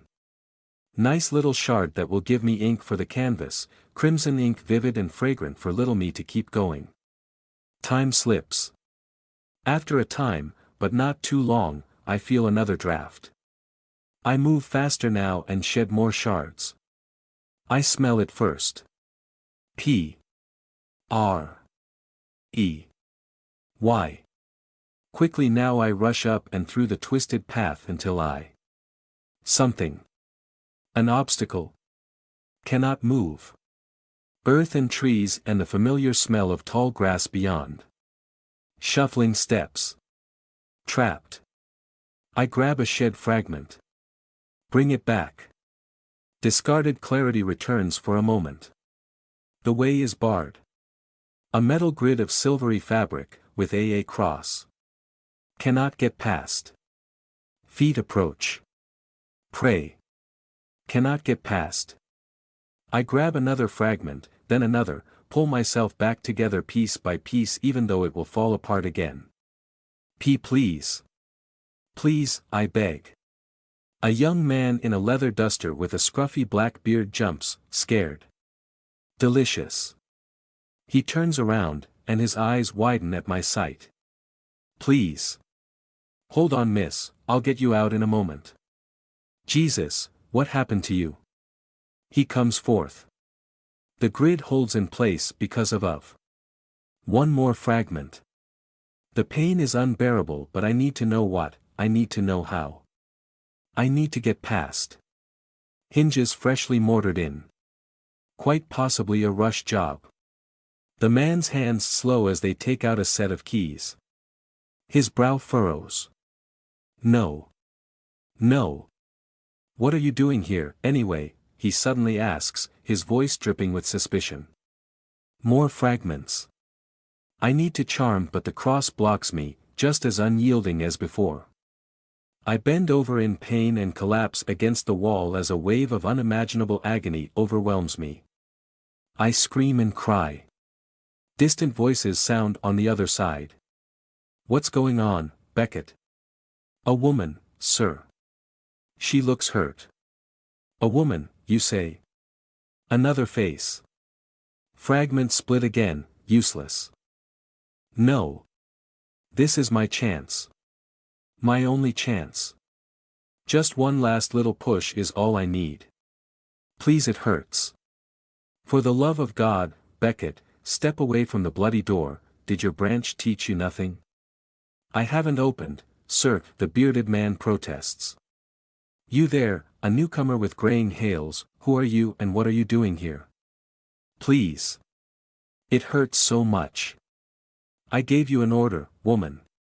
He dares. HSSSSSSSS. Bloody hell. What is this? The bearded man cries. I can't believe it, the reports were true. There is a nest in Texas. This is a blood-starved vampire. No. They won't open. Why won't they open? Push against the barrier. Cannot. Push. Cannot. Enough. I need to. What? Unraveling. Breaking apart. I just find a way. So close. Should we shoot her, sir? No, that would be a waste even if we hit. If she is truly blood-starved, she will stay there until dawn. Either she burns or we open the gate and follow her in, kill her while she is asleep. Jesus, am I glad we placed a cross here. More fragments. Come on, one last time. I need a projectile. The wall is sheer with no convenient bricks. This plan will not work. I struggle to regain some lucidity in one last-ditch, supreme effort of will. I have a tool. I raise my gauntlet hand. Tool. It can open things. From afar. Pain. Cannot remember. What was I doing? Barrier, yes, I must break it. I have a tool. I can do it. Pain. Soul-rending suffering. Why am I holding my arm up? No, I must. Someone is coming. Many ink bottles covered in pretty leather, so close yet so far. There were two, now more have come. Behind, ephemeral constructs of things that do not matter. Tents. A fire. They all stare at me, but someone is coming. I feel a scent in the air. An aura of a kin. Another vampire. One of the canvases on the left looks to the side, but too late. I heard it first, the panicked neigh of a useless thing, a whoosh of displaced air. A reinforced cart lands on the assembled group in a cataclysmic crash of steel and bone, wood and flesh. The fracas is deafening and the aftermath is screams and cries. The half-broken wheel of the chassis turns and captivates me, until a new form arrives. A massive vampire in dark iron armor, face entirely covered by a medieval helm strides forward with energy. He stops before me and considers the grid. He approaches, but his hand is blocked. The cross. Our eyes meet. I do not know if he sees the agony there, the melting psyche. I only know that he speaks. I will always be here for you, Miss Ari, he solemnly declares. Then he does the impossible. Massive armored gauntlets grab the bars while flames of burning blue devour the flesh underneath. He bellows with a roar that shakes the trees. With a crack of broken stone, the masonry gives way on one side. Can slip by. Slip by. Find a man on the ground. Bite down. Bliss. A pleasure like no other washes away everything in my mind. It sweeps away the pain, the memories, the will, my senses, the world around me. I only exist in ecstasy, a trance like no others that erases everything. Too soon, it ends, but I am in luck. There are other broken things on the ground that still draw breath. More nectar for me. The other vampire comes and kneels by my side as I raise a struggling man and expose his throat. He removes his helmet to reveal a familiar face. The cleft lip is mostly gone though his smile remains lopsided. His swarthy complexion is paler now though he is still quite ugly. I know him well. He stops me with a hand on my shoulder. I allow it because it is him. Miss Ari. Come back. He stops me and he is very strong. The blood is here. It will taste so sweet. I want to fight him and rip into him because he is a rival, except, this is not entirely correct. A small part of a fragment whispers something else. I do not wish to fight him, merely to drink. I pull more fragments in and now that the pain is gone, they rejoin the whole more easily. They have stopped disintegrating. I pull more to find a key, a way to make him leave me alone. Go back to the dream, I will be there shortly. The hand stays strong in his face, placid. No, Miss Ari, I cannot obey you this time. What? He should. The fragments say that he is loyal. Always here for me. I need the blood so he should give me the blood. Only fair. You are safe and sated. Come back Ariane. I am here now. Ariane. I taste the word. It feels familiar. Ariane. Ariane. Ariane is me. I am Ariane. I am Ariane. Yes, good, you are Ariane of the Nerari. We are near Fort Texas. You are here to fulfill an oath. Fulfill an oath. I frown. Oaths are important. I have made oaths. I cannot die before father. I am the sister of Jimena. I will respect the accords. I will aid the white cabal. I will find my nephew. Little by little, all the little shards I had discarded returned to me as they were about to slip into the abyss. I pull them back from the edge even though I could let go and drink and stop hurting. Several times I am tempted to give up but the voice of the man before me centers me, until I am almost whole again. John. He smiles. Yes, it is me, John. I am back. But. No but, Miss Ari. You have to focus. What are you here for? Blood. No, you are here for an oath. I was here for blood but then I had some and I do have an oath. I just mentioned it. Ah, yes. I am here to rescue my nephew. He was captured. He may be held in Matamoros. I was on my way to Matamoros. I. 8 Fangs. Malachim and Nerari. Captivity. The traps. The cult. The golem. Back home, the werewolves' second village as their population explodes. Chicago expanding as well with Melusine's subtle influence. Métis.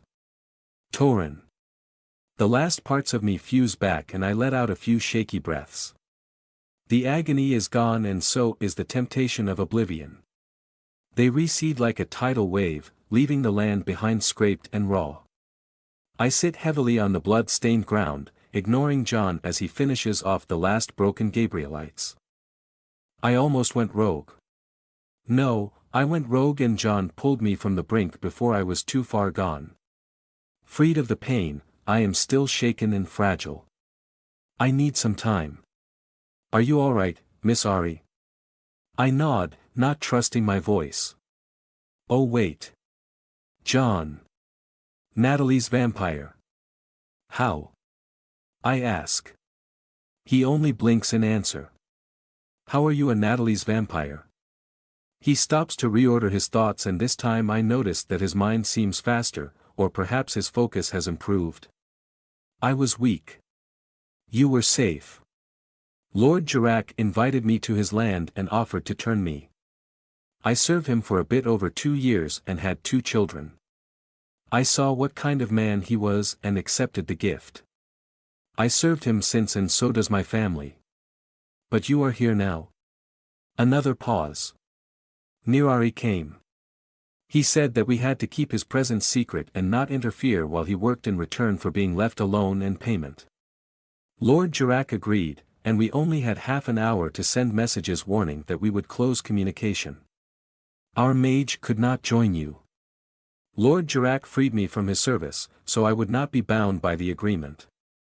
I came here with the mage who was also freed. We felt Nirari's spell at the village and saw you with a spell. We followed you and him to another entrance close by. He left earlier tonight and condemned the entrance, but we had already found this one here. We came and there were Gabrielites. I saw you. I came to rescue you. He smiles proudly at that, the bright expression odd above his armor-clad frame. Goliath could not have been more intimidating. You did, I admit, thank you. I move next to a chest and sit on it heavily. I need some time. Do I have time? No. Never mind, I grumble, and stand back up. I move as if through water and the earth grasps at my heels. Flowers and shapes undulate at the edge of my vision, only to feign immobility when I turn around. The world looks strange. Would you like to keep this? John asks. He holds a strange thorn plant, now severed at the end. It clicks with something in my memory. Where did you find this? I ask with suspicion. Inside the corridor. Where you were trapped. The root, or is it a branch? Shines with the luster of polished obsidian. I touch it and it disappears in a flash of blue. This happened before when I faced the werewolves, only larger this time. Curious. Just like that time, I have no real way to investigate what this is, except perhaps mention it to someone like Sephair. Enough of this. We need to leave. I don't want my sire to find us. They left. Or so Owens told me. Owens is the mage. We should go see him. Yes, lead the way. John casts a last worried glance backward but he obeys. We leave the camp of the Gabrielites behind us and climb up a small slope to find the same landscape as before, tall grass over fertile black loam and the occasional meadows. I take a few wobbly steps before a familiar stomp makes me turn my head. Métis' massive head bumps against my chest, almost sending me stumbling. Yes, I was worried too, my best of all nightmares, I whisper as I pet her luscious coat. She moves forward and I climb on her back. I see John relax. He opens the way, moving much faster now, and Métis follows him. The smooth motion and rolling muscles of my mount rock me and distract me from the constant fear that this is only the illusion of freedom. I cannot flee in the state I am in, therefore I must place my faith in an unknown mage's observation. John and Métis' presences soothe me. And now I have some time to think. John saved me. He turned himself into a Natalie's vampire and forfeited his mortal existence out of loyalty to me unless I am mistaken. Now, he obeys another. I am grateful, of course, yet the implications are many. If he truly was released from his obligations, I will ask him to serve me. But he could be used as a spy. Can I truly trust a member of my inner circle when I know that a word of his master will turn him against me? Lord Yarrick and I are allies now, but it will take almost a century for John to gain his independence. Ah, who am I kidding? Urchin is in the same position and I have involved him in many of my ploys. This is John. He will be by my side. Next, the great question. Why did fate lead me here? What did I gain from this harrowing experience? I know I learned something from turning rogue, even if it was only for a minute, an intimate understanding of my limits and the process of losing oneself to instincts. That is only a side benefit. The true knowledge is different. Eerie can cast spells via Malakim's dragon skin armor. The shield was his, I am sure of it. I do not know how he managed that incredible feat, but I assume it has something to do with the shackles binding Malakim to his service. Malakim and Eerie know how Semiramis moves around. It is only a matter of time before they back her into a corner. Neshoba was right, their game is coming to a close. Speaking of which, Semiramis can store the Watcher-forsaken sunlight. Ha! That is quite impressive considering that I was told it was virtually impossible. Sunlight can be captured for a variety of things, but once stored it loses whatever makes it anathema to us. From cleansing fire to shy lantern, it fades, but not for her. Beyond the myriad things I have discovered, the most valuable experience I take from my confrontation is that time is running out and accruing power is not enough. It will never be enough. An alliance will not suffice to stop two gods, no matter how many soldiers I bring to the fray. Eerie cannot be overwhelmed. He forged himself against this eventuality. I need a special weapon, or three. I will find trump cards, powers and items he will not expect. Unpredictability will carry the day. I also know how to kill Malakim as well. I am surprised I did not think of it before. Yes. There is much work to be done. We still have some time. Perhaps a century, perhaps less, and I will be ready. I will have to be. Back outside of my mind, we arrive at a very small camp nestled against an overturned tree. A lanky black man with a short beard and a pair of round glasses sits on a folding chair, his spindly fingers held around the water basin on his lap. He wears a deep green suit over white shirt and tie. He and John look like quite the pair indeed. Good evening, you must be Owens, I greet. And to you too, milady. You will forgive me if I do not rise, I need to keep an eye on our departing friends. Ah yes, he uses the water in the basin as focus for a heaven's eye spell, something that can track people from afar. I remember that it is quite taxing on the mind. My sire most likely detected the scrying and allowed it on account of his agreement with Jirak. If Owens had tried to spy inside the cavern, things might have gone differently. The mage was wise to keep it light. Eerie. Lord Eerie and his lost souls, yes. They are on their way east. I can scarcely believe it. He would truly let me go without a fight. He did not seem so eager to pursue me, but I would think that he would make a token effort to get me back if only for the sake of his reputation. Hold on. And Malakim? His servant? They are together. His servant appears indisposed. He was missing part of his head before being shoved into a coffin. I see. I consider his words in silence. I was so full of questions and uncertainty, but they all flit around my head, escaping my efforts to concentrate. Clarity eludes me. There was something else though, something quite important. Ah, yes. Do you have any news about my nephew? He was a prisoner of the Mexicans, last I checked. Ah, then you will be delighted to learn that following the victory of the United States at the Battle of Palo Alto, an exchange of captives was agreed and that your nephew will be returned safe and sound. I glare at Owens, whose expression turns instantly worried. Is that it? I came to rescue someone and they just rescued themselves. And I had to rescue myself too. I feel cheated. I am also relieved that I would not fail my promise, even if through no fault of my own. Very well then, I shall complete my mission then return north. The Rosenthal and I have much to discuss. The future of the world depends on it. The lieutenant who so generously lent me his tent chose candles to light its interior. The soft yellow glow basks the insides in a cozy brilliance. It gleams on metals, blades, and the shiny buttons of his spare vest. In contrast, my nephew's expression is dark indeed. Upon learning that a relative had come, he had stormed in with righteous outrage. Now, his inquisitive eyes roam from John's imposing form to my more familiar one. Eventually, curiosity needles him forward. Do we know each other? He asks coldly. Ah, yes, the arrogance of youth.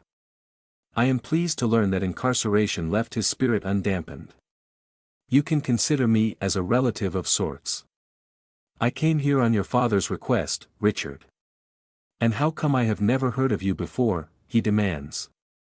The request, I go on, was to keep an eye on you and make sure you do not lose your life pointlessly. I came here tonight to offer you a legitimate way out of your current employment, should you want one. Richard scoffs and the gesture reminds me of my brother. His eyes are the same blue, though his hair is brown, and he is leaner than Akil used to be. I notice a rebellious fire in his stance that my sibling always lacked. My brother was always content with the status quo. Richard wears the uniform of the dragoons well. Look, I don't know who you are, miss, but if you expect me to believe. Where are we? I calmly interrupt. Anger fills him and I am once more reminded that I look like a young woman, not some grizzled authority figure to be instinctively obeyed. I could solve all my issues with a hint of charm, but that is not why I came here. Where are we? We are in Mexico. No, we are in your commanding officer's tent, the use of which I was graciously offered to conduct my business. It should tell you more than you need to know about our respective positions. Now, I will repeat again, do you want to leave the service of the army and return to Louisiana without any legal consequences? I can tell from his uncertain glare that Richard has trouble accepting my presence.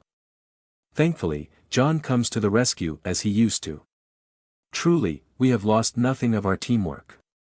He shrugs and readjusts his posture.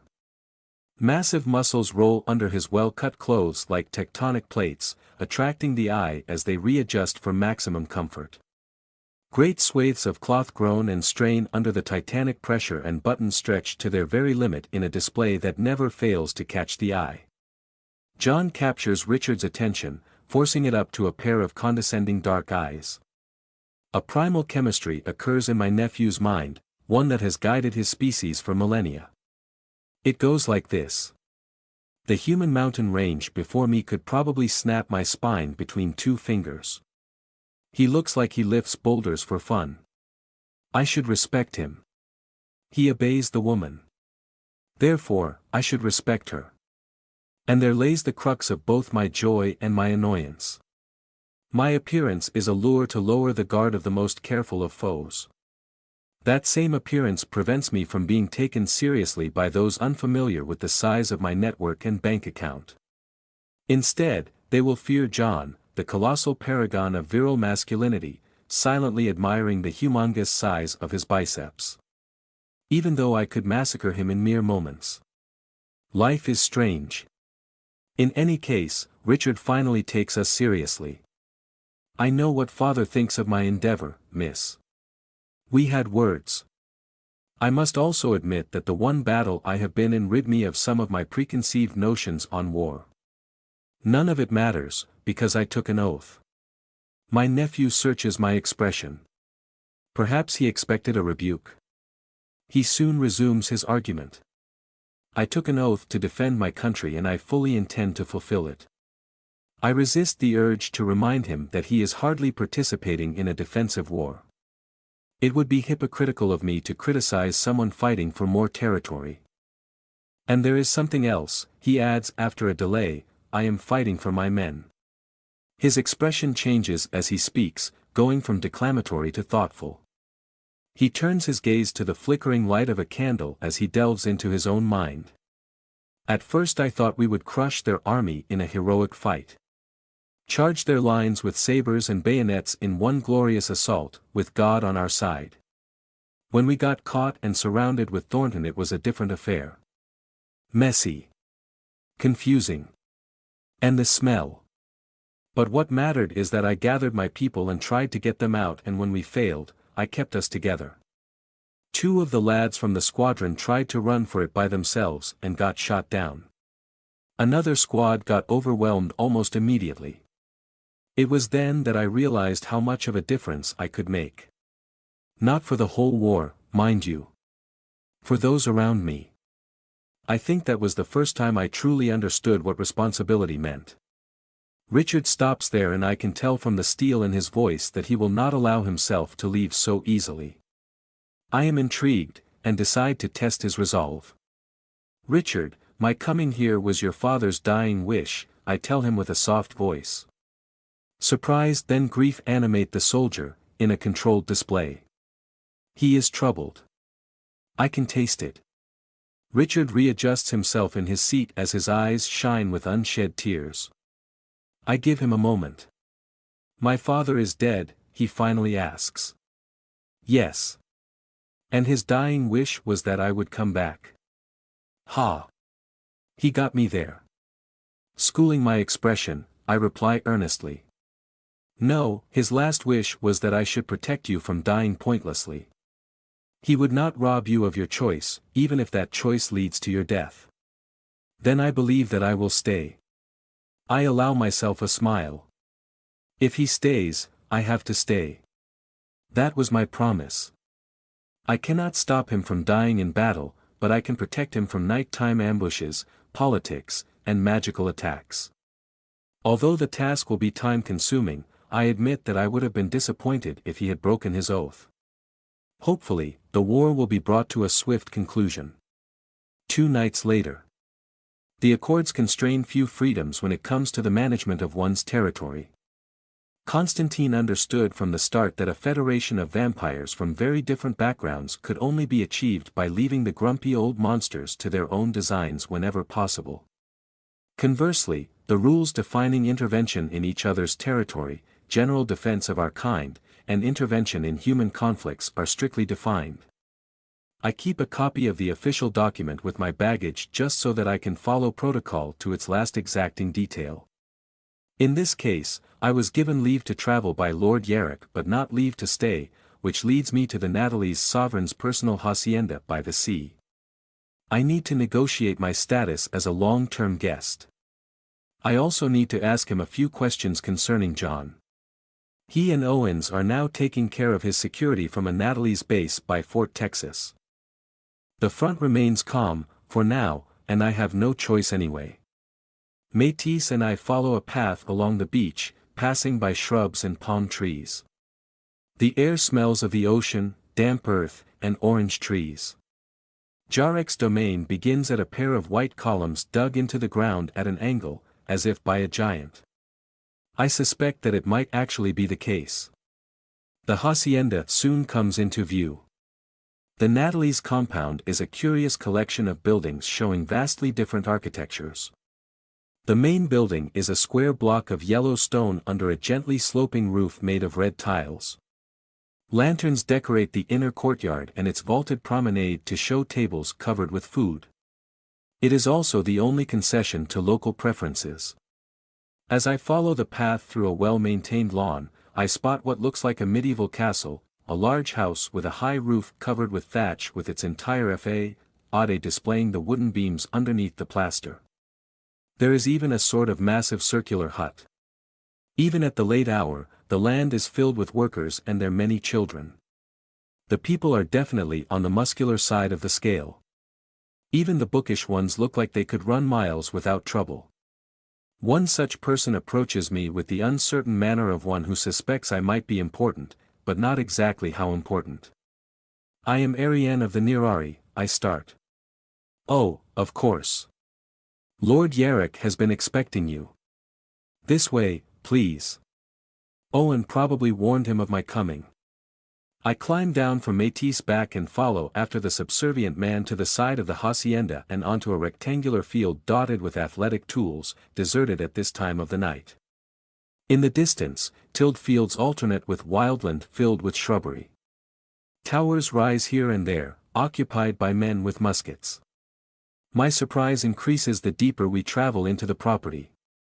I pass by a longhouse coming right out of one of Loth's memories, followed by a boxy construction of harsh white stone with deep blue shutters and a flat roof. The carnival of architectures finally calms down when the path snakes to the sea and along the beach. There, the locals have built a jetty that stabs into the sea with a large rock at its end. The stone is a monolith of smooth black rock upon which a man sits. Its shiny surface reflects the light of torches, making it look as if fireflies were trapped within obsidian depths.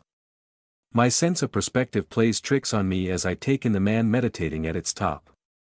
Either the pier is very narrow, or the man and the stone are quite large. Of course, I know which is which. Did you create a path to that stone? It looks quite lovely, I ask of my guide. No, the man replies with a hint of fear. He liked the stone, so he grabbed it and moved it there. Ah! I look at the size of that massive boulder, standing at the edge of being a geographical feature. All right then. Lord Yarrick opens his hazel eyes to watch us approach with a benevolent smile. He wears loose black trousers, a white shirt, and a red sash around his waist. He looks positively piratey. The merry costume does a good job of hinting at his massive musculature instead of emphasizing it so that a passerby could mistake him for something other than a warrior. I assume that I am meeting him at his most casual, in the heart of his domain. I appreciate the implied show of trust. Good evening, Ariane of the Eerie, he greets as we reach the bottom of his rock. His voice is very deep with a gravelly quality that I find rather attractive. His face is handsome too, in a squarish, manly sort of way. I am not surprised that he would be so popular with the gentler sex during his short stay in Boston. You may leave, he informs my guide, who then scurries away. Then, he pats the stone by his side and, with a short jump, I join him on his unusual throne. We watch the hacienda for a while in companionable silence, with the sound of waves providing a rhythmical background. Do you like my domain? He finally asks. I find it beautiful. If you allow me a question, why are there so many different types of houses? I ask. Yarrick's expression grows wistful. He searches my face for some unknown sign. Although I am not accustomed to such a direct, confrontational gaze, I allow it. I can tell that this is important. Do you know how bloodline powers came to be? He asks. I need to be careful not to reveal too much. They reflect the desire of the progenitor, yes? Correct. I briefly met the first of our kind. He turned me, he announces. I am quite surprised, and he can tell. Yes, I am old. Natalie's was a simple man, a tortured man. When he was changed, he received the two things he had been craving, more strength and tranquility. Tranquility? Yes, tranquility. A storm of thoughts and reflection rages in all minds, be they that of vampires or mortals. Suggestions, ideas, criticisms, memories, your spirits fly from one concept to another like bumblebees to flowers. Natalie's found the constant noise abhorrent and had it suppressed. This is our weakness. Is this truly a weakness? You make it sound like meditation, I object. Our tranquility is born from emptiness, he explains while staring in the distance, not calm. Our power robs us of initiative and idle reflection. It is, after yours, perhaps the greatest burden imposed on a bloodline. It has cost us our independence and our status on many occasions. Painted us as simpletons. The current Natalies holds in Europe are poor and scattered as a result. But not here. He points at the visible buildings. I invited my brothers and sisters and told them to build what they wanted for once in their life. They flocked to my banners in unexpected numbers and turned this domain into a proper village. The locals were only too happy to be under our protection from raiders and beasts. They think we are sorcerers, and do not mind the blood and knightly habits. Those houses are personal projects then? Yes. One of our vassals is an excellent architect. He has helped us bring those projects to fruition, and we had our fun helping. Amusingly, those are not always childhood homes. Christiana's house imitates the Mediterranean style she saw during her stay on the Greek island of Santorini. The white house with the blue roof. Indeed. I keep quiet for a while, and wonder who, when presented with such rich variety, would choose to live in that hut I saw. Oh, well. You did not come here to discuss architecture, I take it.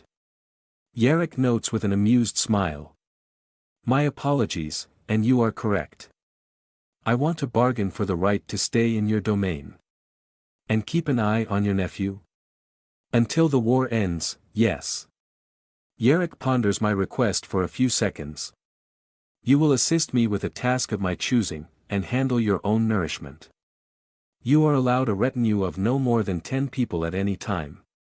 In return, you will hunt up to one target a month. You may also call upon me to protect your relative in your absence, should you have a need to travel. Those are generous terms, I observe. We are allies, are we not? Besides, this is not even close to the greatest service I have done for you.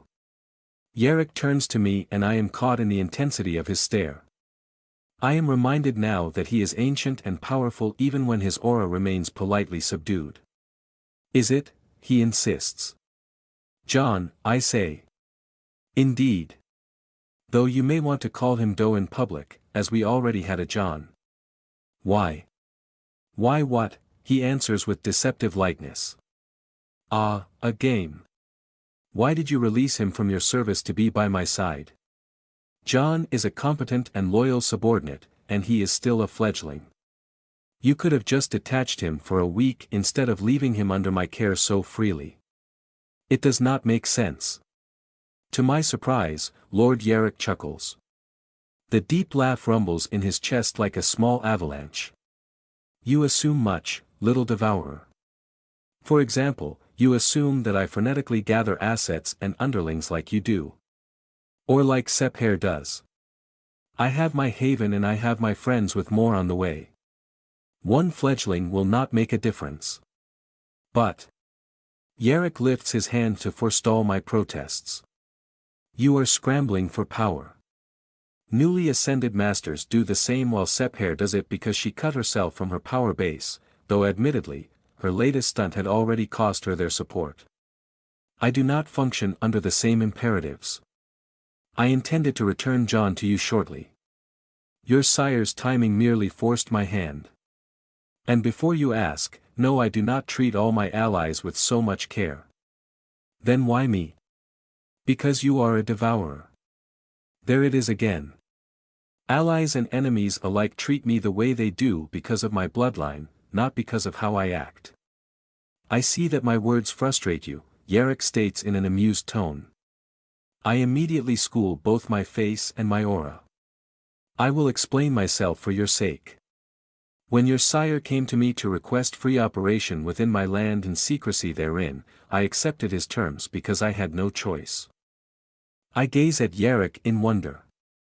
It is quite unusual for a lord to admit weakness. I am a second-generation vampire, like you. My martial prowess is almost unequaled among the Natalies and others. I stand at the pinnacle of physical power and yet, I do not stand a chance against your maker. At all.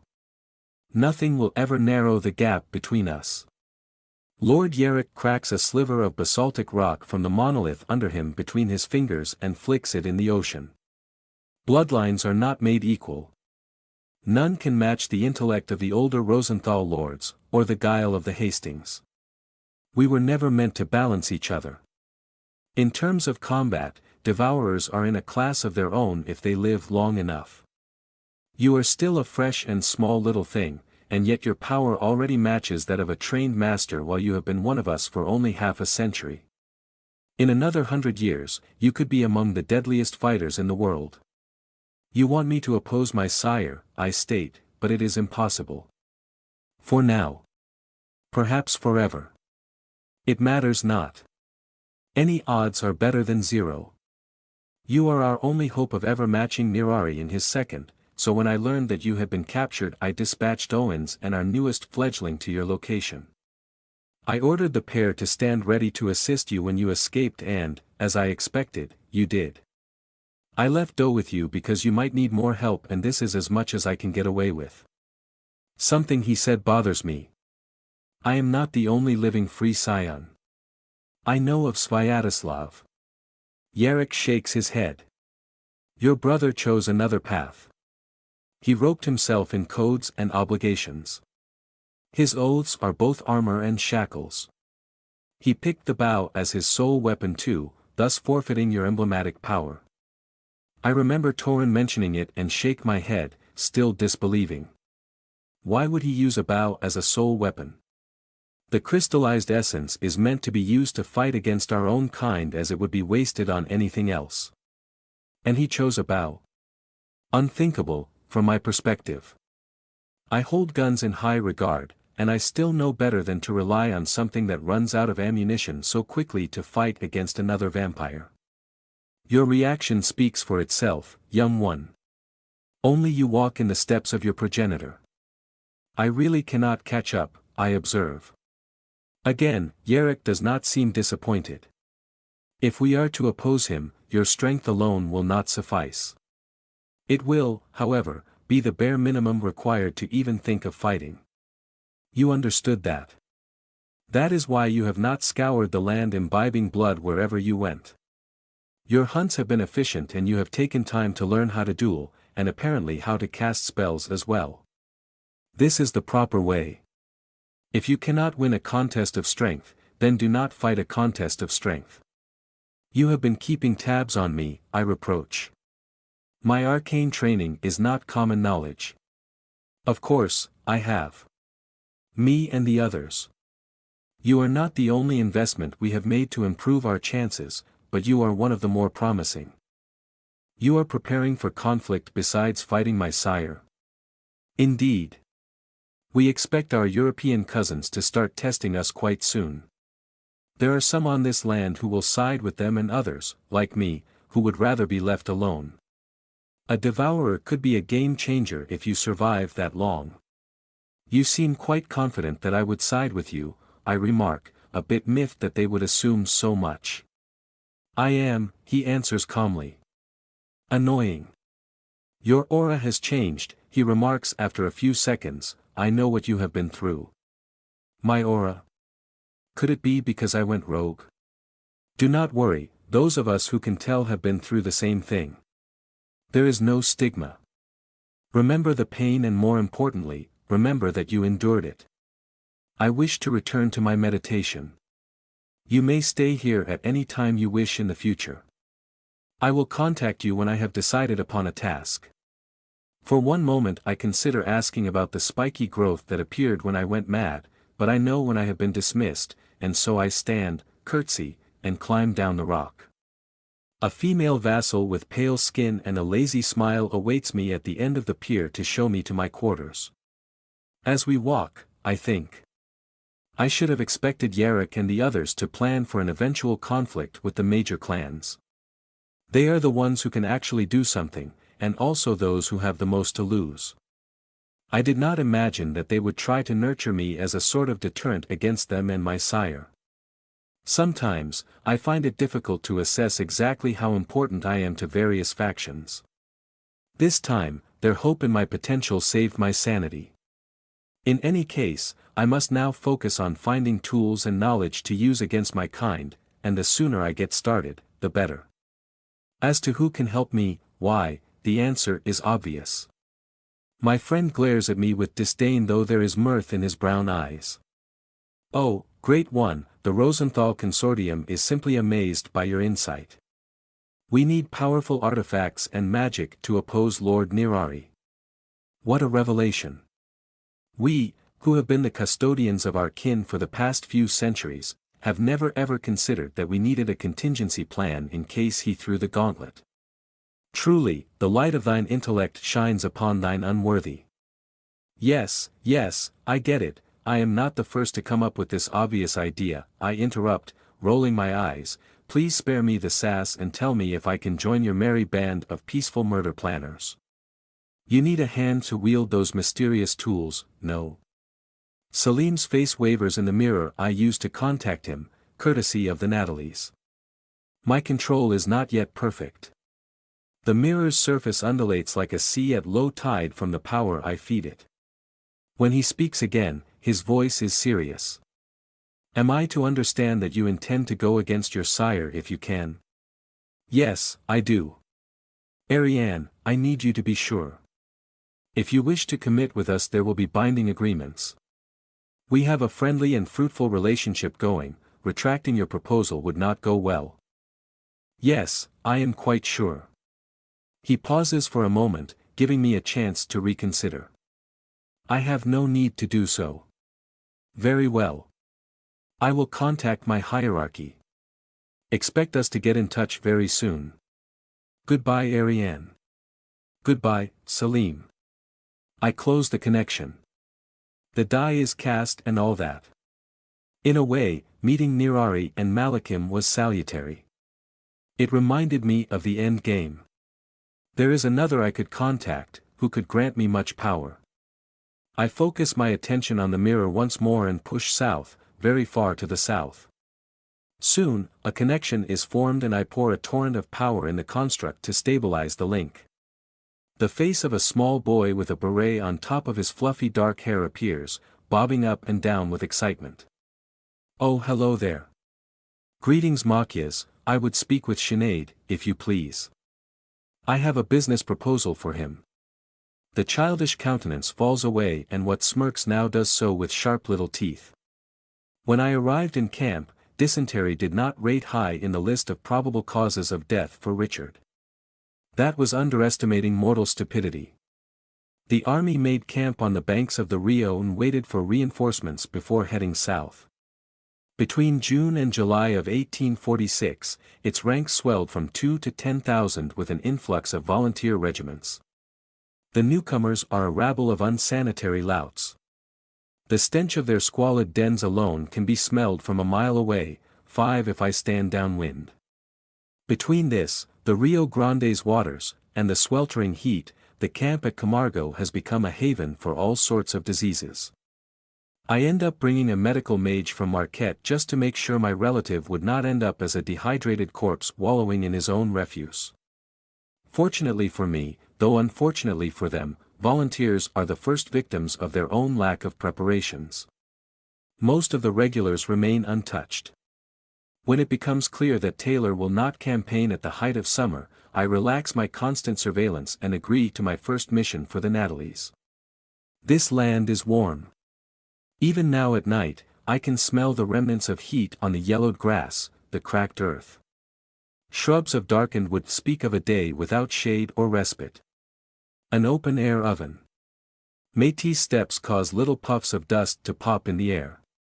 Lord Yerrick mentioned a cult of spellcasters hiding near the Rio west and north of Fort Texas, and he sent me to investigate. They did not choose to live near an existing town, so I had to locate them by trailing one of their supply convoys. The only problem I notice as I approach the clearing where they made their camp, is that they appear to have been massacred. The stench of death and the buzz of flies would have warned me if the towering columns of black smoke had not been enough. Frustrating. Someone stole the prey. Well, the more mundane, boring prey. Cover me, I order John who follows me on foot. My faithful servant angles to the side of the dirt path to find a vantage point, silent as he goes. I follow the narrow path surrounded by dried-out trees at a leisurely pace, taking the time to expand my senses. I quickly taste the remnants of a fire spell in the smoke and embers. A lone human heartbeat thumps angrily in defiance to the desolation around. Its owner remains hidden to my left when I pass by the wreck of the first carriage. A body lies near, half of its chest ravaged by buckshot. A flash of recognition at its garb sends a wave of fear in my heart before I realize that I am not in danger. The body wears a purple cloak with gold filigree just like the victims in the complex I visited with Malachim. Thankfully, both he and Nirari left the region. The cult remains, or at least some of it does. All three carriages were left in a line by the side of the open ground while the center is occupied by a cooking fire.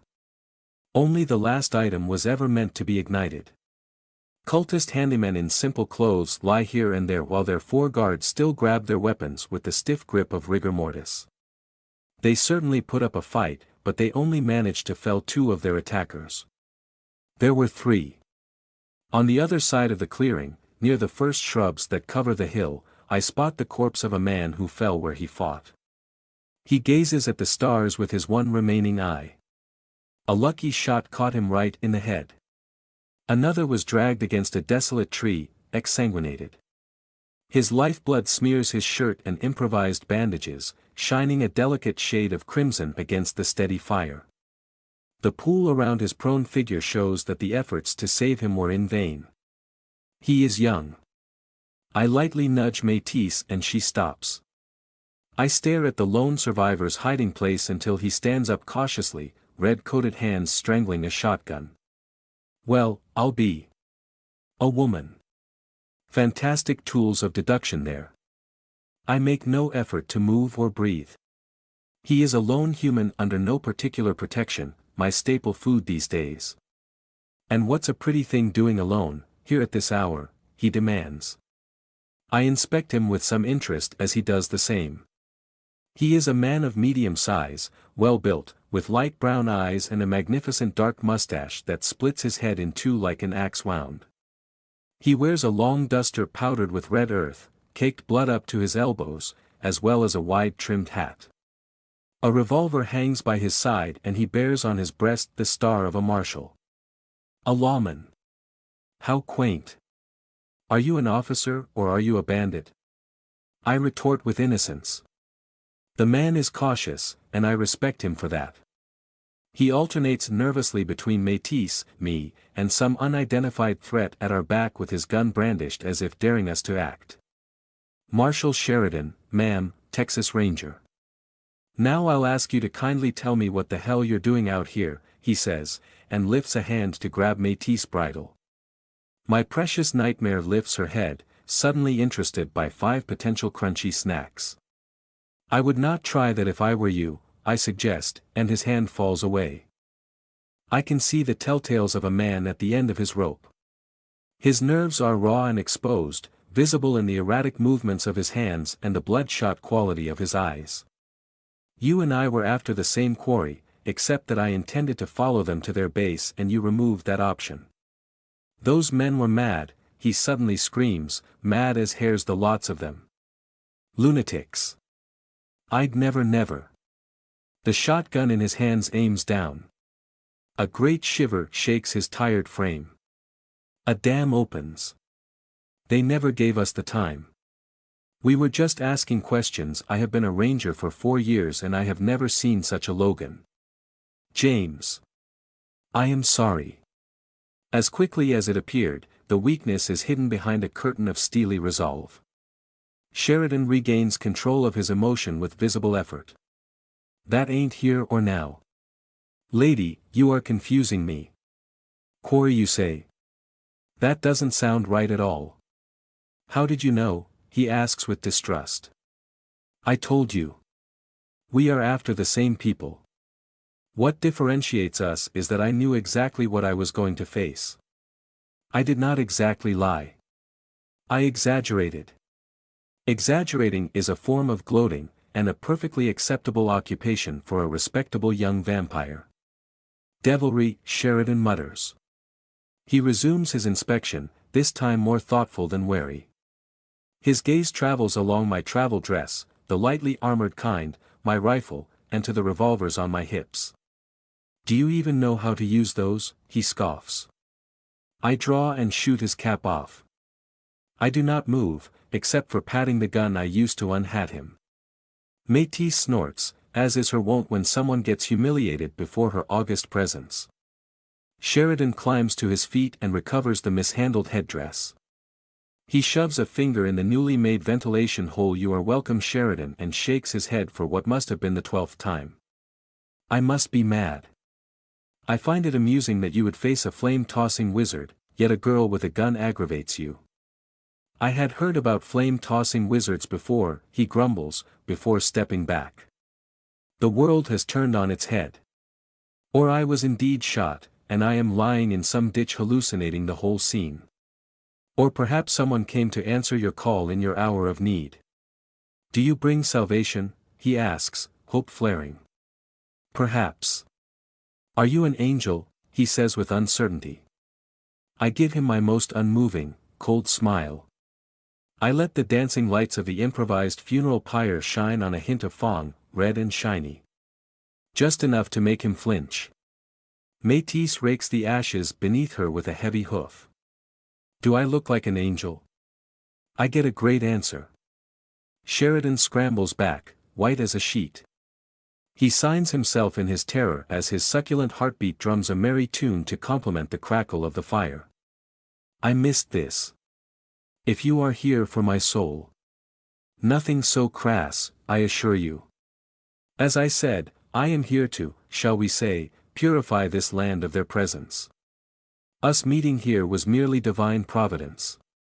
I taste ash on my tongue as the religious terms cross my lips. The world does not like it when I skirt the rules. It lets me know in no uncertain terms. You want me to pair up with you? A witch? Never.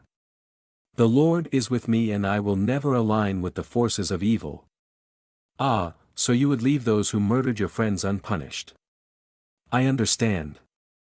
I know that I won't forfeit my immortal soul. I already told you. It is not yours that I am here to collect. I am genuinely curious now. Will he take the bait? I have never worked with someone who sees themselves as virtuous and possesses an inkling as to what I am. The possibilities intrigue me. And if things come to a head, well, I can always use a snack. Sheridan considers my offer with more seriousness than I expected. His attention turns to the bodies of his previous allies and only now do I see the glint of a star on their chests. At the sight of their lifeless forms, his body hardens. It gains an iron quality I have seen in humans who will pursue a goal to its bitter end. Vengeance has overtaken justice. You are not after my soul, you swear. I am simply not interested in it and I will not go after it. You have my word. What is it with humans and souls? I cannot even eat those. Pah. Well. His gaze hardens. Damn it all. I have to complete my mission. At any cost. Our eyes meet. Any cost. I will go after those loony heathens, and hell will come with me. That it will, Mr. Sheridan, that it will. In the next few minutes, I silently assist Sheridan with the gruesome tasks of preparing the bodies of his friends. He places them on planks of wood he recovered from the wreck and covers them with mostly unburned tarp. I stand at a distance as he mutters a few prayers, then stand where I am as he climbs up the valley to recover his horse. I am lucky to have absorbed Ehrenwald essence or this partnership would have ended here and there, with a horrified horse. Instead, the poor gelding is merely made nervous by Métis' scent. Will you return for the bodies? I finally ask. We have patrols in the area. They will be found within 1 or 2 days with the smoke. I hope. I can do nothing for them anyway. I should not have mentioned it. The weather is very warm. The stench of carrion is sure to attract a multitude of animals eager for an easy meal. You did not seem too surprised by the presence of a witch among our foes, I idly remark. There have been rumors lately. We were told to fear more than the curses of the savages. Strange creatures. Abnormal beasts. The world is getting stranger and darker, he complains. Ah. I was expecting that. For a long time, magic had been a misunderstood and mysterious part of the world. Soldiers and peasants in the Middle Ages accepted magic as a fact of everyday life, making few differences between the potions of an herbalist and the hexes of one burnt at the stake. Even madmen or epileptics were part of the supernatural world on the level of gnomes, elves and korrigans. Enlightenment and the rise of the natural sciences have lifted the veil of mystery over many phenomena. Thunderbolts are electricity. Epilepsy is merely a disease. The potions of herbalists are chemical compounds with salutary effects on the flesh of man, and so on and so forth. The winds of change have stripped away much of the fog of superstition, but what remains now only stands in sharper contrast. Worse, the development of reliable means of communication, the multiplication of newspapers and centralized governments now shed light on magical creatures and their true capabilities. Most communities make a good attempt at remaining hidden, so the mortals in power probably underestimate the size of the supernatural population in their midst. The status quo will not last forever. I believe it is only a matter of time before we are revealed in a world that abhors differences. We must prepare. Creating bonds with mortal agents might be a first step towards protecting ourselves.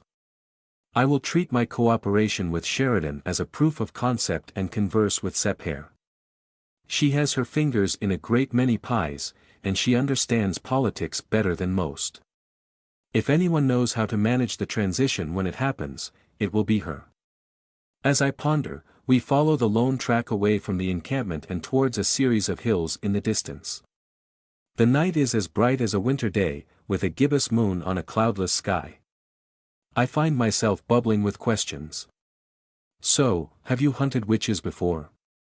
Only once, Sheridan intones, we chased a group of Comanches who had abducted women from an isolated farm. We hung the lot and the oldest of them cast a curse upon us. Lo and behold, 5 months later George was completely bald. Terrible thing, that. Ooh-hoo, I answer noncommittally. Never mind. And there was that time where we had to kill a buffalo that was twice the normal size. And it could destroy a house by charging through it. Ah yes. I am familiar with the oversized fauna. Truth be told, they are much less amusing to hunt than feral werewolves. They lack the vicious cunning that makes the bipedal prey entertaining, with the notable exception of that alligator that almost ate me. Sheridan's mood collapses. My distraction only pushed his grief and suspicion away for a moment. I am, once more, inspected from head to toe. Are you really a witch? Of a sort. So you and the devil. It only takes me an instant to know exactly which myth he is referring to. What? No. No. That is not how it happens. Then what happened? What pushed such a nice young thing like you to do whatever you do? His tone is gruff, yet strangely non-judgmental.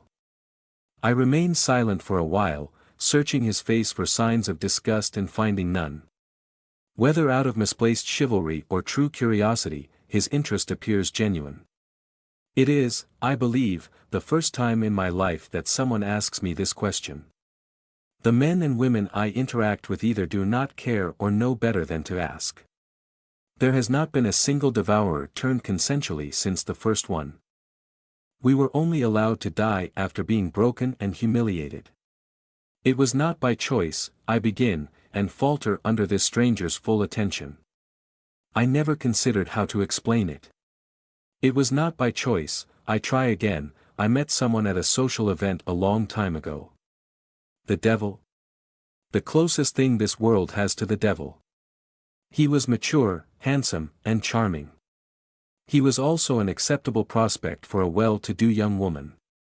Champagne and sweet wine made me daring, and my audacity amused him enough to garner his attention. What happened then? Sheridan asks softly. He killed me and turned me into something like him. He turned you into one of his servants. Did he? Not even that. I was made out of 1 part convenience and 2 parts fun. For fun, he exclaims. For fun. That sounds like a tough deal all right. Any chance you can, redeem yourself? Not even death can redeem us because we already died once. My companion is not the best conversationalist, as I should have realized before.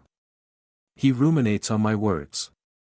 Actually, he is ruminating on a piece of tobacco chew he removed from a breast pocket. I still appreciate the concern. You were dealt a bad hand, miss. He chews pensively. But you seem all right. My father used to say you got yourself and you got the world. If you were turned into some kind of demon lady in waiting or something and you still decided to go after faithless heathens like the fellows we'll soon meet, well, you're all right in my book. And just like that, I have been vetted. I do not think I will ever grow used to how strangely accepting some people are of my nature. Papa was the first and there were others too, like Cecil Rutherford Bingle. Perhaps they are trying to make sense of the world through acceptance, or perhaps they simply have an open mind. We should plan, I finish. Right. What do you know about those lunatics, he asks. They are part of an unnamed decentralized cult made of several cells that cooperate for supplies and knowledge. My associates and I believe that they trade with Comanche raiders for funds, among other things. From the size of the supply convoy and the regularity of the runs, I would say that their base has between 15 and 20 people, plus the ones you already eliminated, with at least 5 being women and untrained for war. They will have at least one other spellcaster of unknown strength. I expect the camp to be hidden over there, I say and point to the hills in front of us. You can see a bit of smoke trailing over the vale right behind that cliff there. We can expect sentinels that we can dispatch if we are careful. As for weaponry, they can have anything from antiquated brown bests to models 1841 cap locks they filched off some rich victims, so you must remain careful. I stop and turn to Sheridan, who is no longer chewing.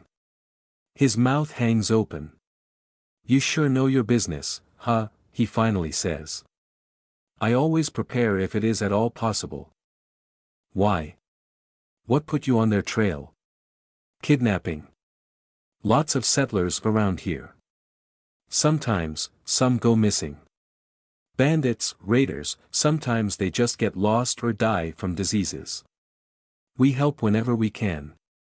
I suppose we found what other source of financing they use. Ransoms? No. Abduction is a strange choice for them. Relatives may try to locate them to rescue the captives, and they already have an efficient way to recruit new minions if they must. I hope this is not what I think it is. What do you mean? There are more than 100 pounds of edible tissue in an average person. Jesus woman, I hope you're joking. So do I. Cannibals disgust me. Only those who have devolved to less than humanity would stoop so low. They also share a dreadful tendency not to wash themselves, which makes feeding a much less pleasurable experience. Also, lice. My latest remark sours the mood. Sheridan does not object when I lead Angle off track and dismount a short distance away. We will make our approach on foot under the cover of the shrubbery. If they have even one sentry, they will be watching the road. I pick up my newest rifle from Métis' harness and place a hand on the girl's neck before she can take off. No eating his colleagues, I warn her. She shakes her head in an equine maybe. I can never be sure exactly how smart Métis is. I highly suspect that she is sharper than she lets on and pretends not to understand when it fits her temperament and her stomach. A bit like a cat if cats shattered rib cages for fun. You are not tying her up? Sheridan asks. No need. She will be here if I need it. So a magical horse, he asks, and Métis snorts as she trots away. Yes. She comes with increased stamina and sass. Ha. Say, I have one more question. Do tell. It's just that I have never seen real magic. I mean, I saw street magicians who could guess cards and the likes, but I suppose that it's all tricks. So, magic. Can you show me some? Because so far all I have is your word for it, and I feel a little bit like a fool. No offense. None taken. Light. A small orb of purple light emerges from the center of my gauntlet, hidden beneath my sleeve. Sheridan fixes the selfish lantern with his sad brown eyes, then turns his attention to me. He studies my face now basked in the treacherous radiance, and I meet his gaze with my own. You are older than you appear, are you not? Excellent guess, Sheridan. He now turns a bit sheepish. So. How old are you exactly? Ranger. I tisk, you should never ask a lady's age. Sorry. I'm just curious, is all. Oh well. If I am going to be honest to see his reaction, I might as well go all the way. I am 64. Wow. Just like my Nana then, he realizes. The exclamation turns his face a delicate shade of tulip. Just like your Nana, I parrot, amused, but he now stares at the orb once again. It's pretty enough, I guess, he whispers. Not what I expected from, well, devilry. I get my powers from being what I am. Most other folks have powers because their ancestors frolicked with fairies. No devil involved. Really? With fairies? To be fair, I remark while thinking about a specific amber-eyed villain, they can be rather seductive. Right. That's a lot to take in. I hang my rifle over my shoulder. Then take it in on the way. We have a busy night and must be done before morning. I have a very sensitive skin. The sun is bad for it.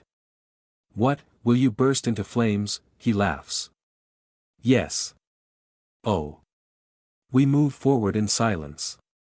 The visibility is good tonight, which is a double-edged sword. My companion will be able to see, but so will our foes. This is the moment where I hesitate. I agreed to take this hunt for Lord Yarrick, and I intend to bring it to a satisfactory conclusion. Sheridan's presence adds a volatile element to a familiar mix. I am giving myself a disadvantage here. Ah, but I agreed to kill them, not to kill them tonight. Therefore, I can give myself a challenge so long as the task is completed in the end. The Natalie's lord would understand, of this I am sure. Should I limit myself to support spells and my firearms? This could be an interesting who am I kidding, it would be fun. I lovingly caressed the engraved surface of my rifle. The revolvers are Jimena's gift. This is my creation. Is it a magic gun? My companion wonders. Glad you asked. This is a modified 1841 needle gun from Prussia with a custom firing pin and spring for improved reliability, a self-cooling bolt-action mechanism and percussion cap, glyphed silver bullets. The barrel is perfectly rifled and reinforced at the base. This, Mr. Ranger, is a marvel of military engineering that can shoot a man dead from half a mile away. I raise my eyes from my creation, only to meet Sheridan's puzzled expression. Are you normal? For a witch, I mean. The lout. You will learn, if you live, that there is little normalcy in our world. Now quiet, we must find their lair and decide on what to do, I grumble. We spend half an hour in silence, moving forward at a brisk pace to the base of the hill. The chest-high shrubbery turns to blackened tufts of grass as the land elevates. There will be no cover to be found here, so I take a full minute to thoroughly inspect the crest. It would be wasteful to put limitations on myself only to fail from overconfidence. Satisfied with my inspection, I move up and end up following Sheridan, who endeavors to be first.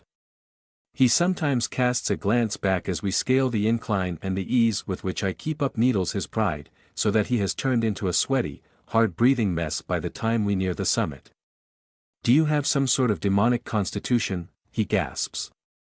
Of course. This offends him, somehow.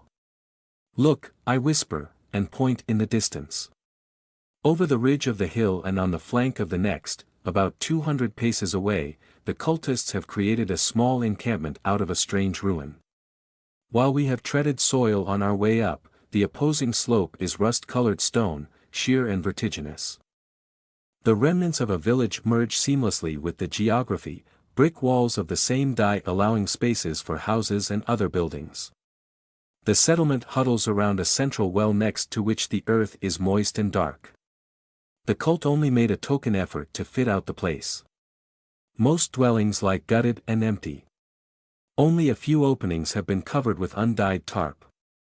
As expected of a smaller group. A single trail leads from the path we abandoned earlier into a narrow ravine and up a mountain road. A sentinel covered with a cloak sits restlessly on a stone chair, peering at the moonlit approach. I was right. We would have been spotted immediately. I return my attention to the open ground before the well and its content, 2 rows of cages. The right one is a makeshift thing with an iron and wooden frame over a collapsed house. Multiple pieces of fabric cover it to ward off the sun during the day.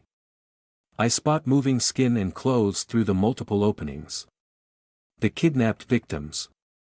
The left one is a nasty steel trap that could contain a feral for hours. It currently hosts a living, drooling Murghole hound. The quadrupedal version. At the sight of the creature, I hiss, causing Sheridan to look on warily. I had forgotten my instinctive reaction because the beasts I had uncovered with Malachim had been quite dead. This one is healthy and kicking and it should not be here. Intruder. You see something? 1 sentry, 1 magical dog, and your abductees. Sheridan swears. A dog means we cannot sneak into. He stops when the scene changes before us. A group of 3 people exits the largest building. They wield torches so that even my companion manages to spot them with ease. The trio walks down a few steps to the well and the captives. The leader stops and removes a silvery tube covered in shimmering glyphs from the confines of his cloak that screams of powerful magic.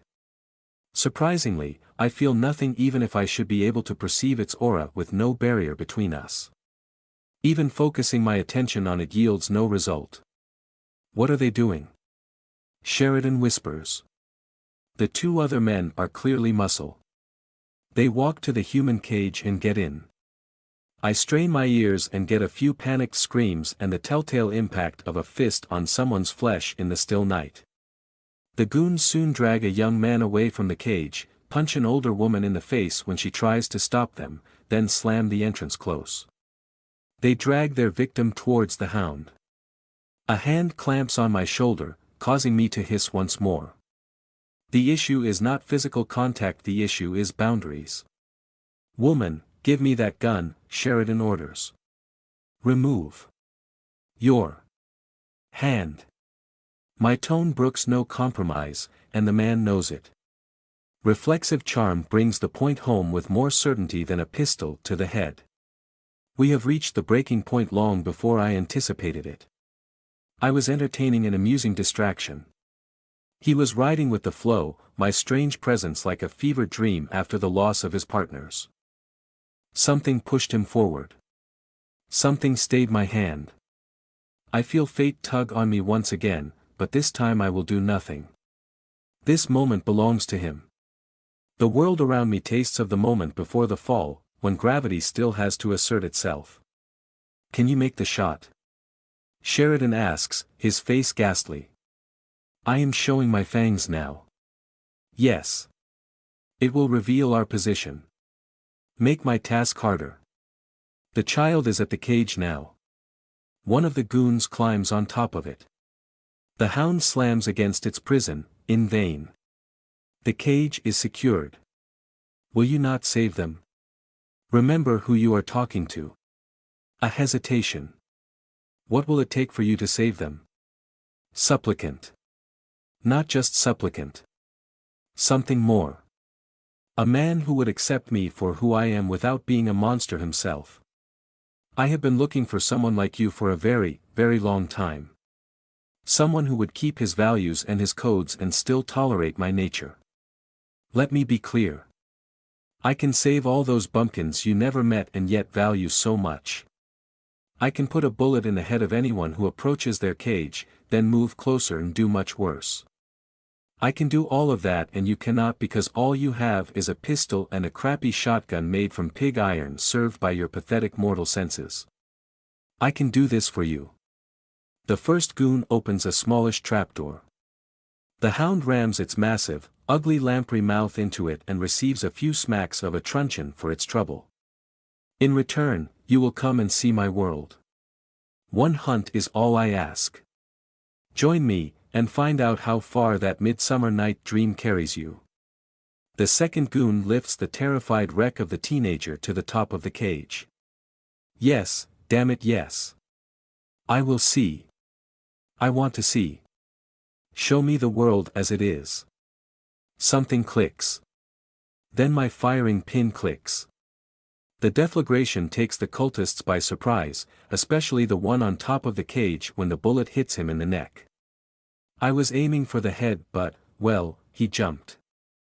I calmly open the bolt, replace the cartridge with a fresh one and close it in one smooth, practiced motion. The second goon was just about to turn when my next shot catches him in the chest. Cover me, I'll go save them, the ranger yells. Then he is off. A few yards to my right, an escarpment juts out above the void below. An athletic adult could easily jump the distance to reach the opposing side without sliding down the ravine, not to mention the grueling climb that would follow. I notice this as my hand locks the third cartridge in its deadly little cradle. The man carrying the unknown artifact would be my next priority since my new objective is to protect the child. Unfortunately, he has more brains than his minions and he hits the ground almost immediately. I can barely spot the tip of his boots as he scrambles behind the well and its successive layers of mortared brick. So much for clearing the place entirely. I still shoot the sentinel as he makes his way back. Sheridan jumps over the chasm and lands on the other side in a puff of reddish dust. At the same time, the huddled form of the artifact holder screams orders to his men still inside. I hear a clang of released metal and a familiar baying. Of course, they would not just have the one hound. I tisk as several of the purple creatures charge into the settlement's plaza with the grace of rabid bulls. They crash into the abductee's cage almost immediately, ignoring the cultist as they pass him by. It only takes a moment for the ugliest of them to raise its tentacled snout into the air and breathe like a forge bellow. Sheridan, who had been rushing ahead with the energy of despair, stops in his tracks. The hounds turn in multiple directions. Two of them inspect the cage containing their brethren as well as the lanky youth hiding behind it. The rest focuses on the gesticulating form of the ranger a bit further. Foolish man. The head creature rises to the challenge and the pack follows soon after. I move towards them, firing all the while. I have a problem. The bullets I use could puncture a bear from eyeball to sphincter, but they only slow down the hounds unless I hit something vital and I do not dare take too long to aim. Stupid magic resistance. Sheridan is now sprinting back as fast as his legs can carry him. We reach the promontory at the same time. He jumps, half a dozen beasts barely half a second behind. I drop my rifle and draw a revolver. I lodge 2 bullets in the first hound's skull, causing it to stumble in its death throes. The next 2 hit the corpse in a mad tussle that tilts them over the edge and down the chasm. 1 more hound. 2 more bullets. 3. Another falls down with a yelp. Last hound. I switch to my last gun and empty the 6 chambers in its misshapen maw.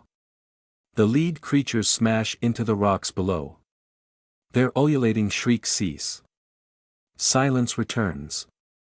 I flip the revolvers on my index a few times, then return them to their holsters with uncanny grace. I am not showing off.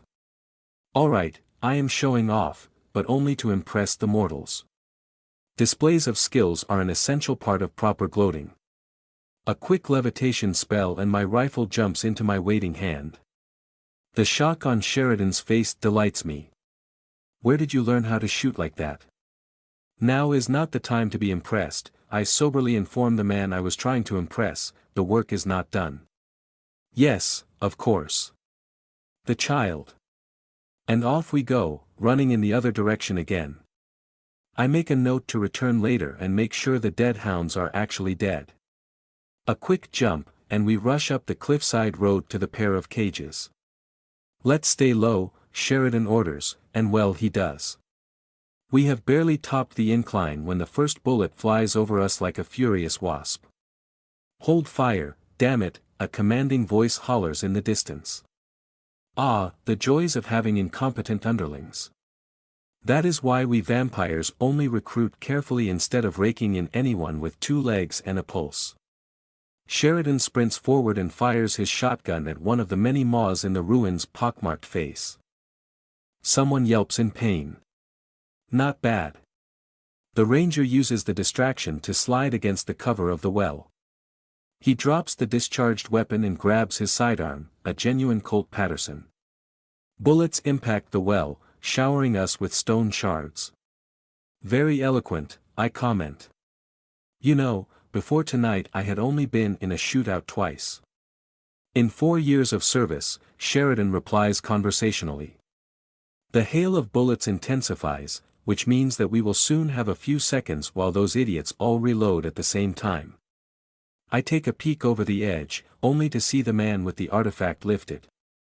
Now that I get a perfect look at it, it resembles a long, girthy tube of silvery metal. The runes on its flank shine ominously as its maw reddens. That cannot be good. By the Watcher. Get down. Shield, I yell. The purple half-circle is barely formed before the world explodes around us. A tremendous blast vaporizes half of our cover and smashes into my last line of defense. Oof. I am pushed outward and land on Sheridan's stomach. The ranger fearlessly grabbed me as I was falling.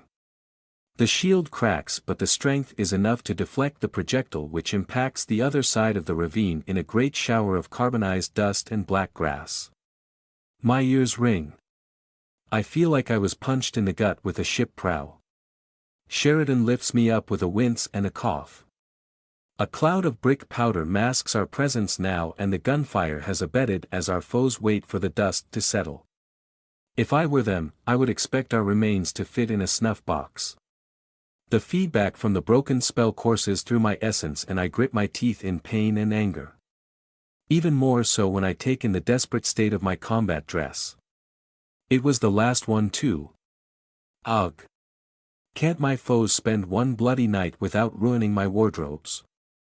The insufferable curs. You have been very naughty. I bellow to no one in particular. You're alive, the artifact wielder exclaims. This kind of shameless observation only deserves the hardest of rebuke. I lift my gauntlet and consider the full catalogue of horrible, bowel-dissolving, skin-peeling hexes I could unleash on my foes when I spot something at the edge of my vision and the very idea comes crashing down.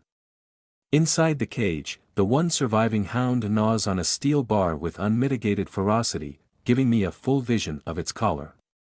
The strangeness of the situation surprises me so much that my attention lapses and, if I had been facing vampires, I would have been in danger. Nothing comes to distract me from my observation.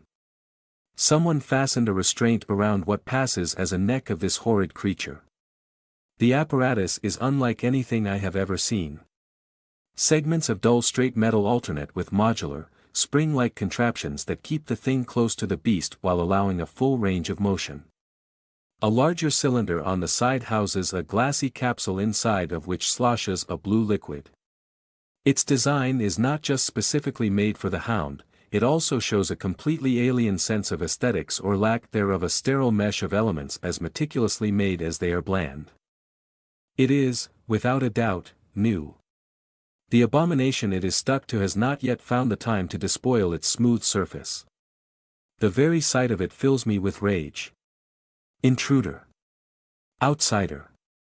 A deep sense of wrongness fans the fires of my anger. Those cultists have done it, the fools. They have done it indeed. A long time ago, Semiramis mentioned that she had learnt the names of the creature by books she had found. I had realized the implication, of course. The dull world we saw had not always been dying, its magic shred from its physical anchor. No. Someone had caused the cataclysm. I had always expected the perpetrators of this monstrosity to have died from the consequences of their actions. Now, seeing the relatively new construct, I realize that I was wrong. Someone still lives beyond the portals. Someone with manufacturing capabilities. And those someones may just have ways to track their belongings. What have you done? I screech. Any thought of a new potential vassal, any notion of challenge or the hunt evaporates. Sapient life beyond the portals. And a plethora of careless idiots opening ways their left and right, leaving the key to piercing the veil at their very feet. Enough of this. I let my aura go, discarding any restraint I placed on myself. It crashes against my hidden foes who swear and curse as even their mundane senses pick up the arctic tide of power. As for the mage, he is stuck in place. I take a deep breath and the taste of magic changes around me. It feels like frenetic sprints and breached hiding places. The tension hangs in the air like a raised belt in a drunken father's fist. I am done playing games. Aenistra. Terror. Mewling screams expand like a wave from my extended hand as something screams at the edge of my listening range. The spell travels outward, its power warping the air with its passing. I let the underlings cower and flee and make my way to the leader, barely noticing the thorny root keeping him in place. The cultist cries when he finally understands what he has been facing all this time. I grab him by the throat and smash him against the wall. The cowl falls from his face, revealing a clean-shaven young man with pale green eyes.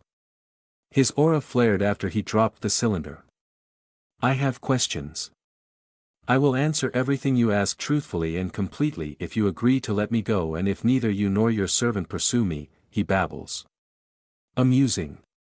I am not her servant, boy, Sheridan says, calm despite my display of power.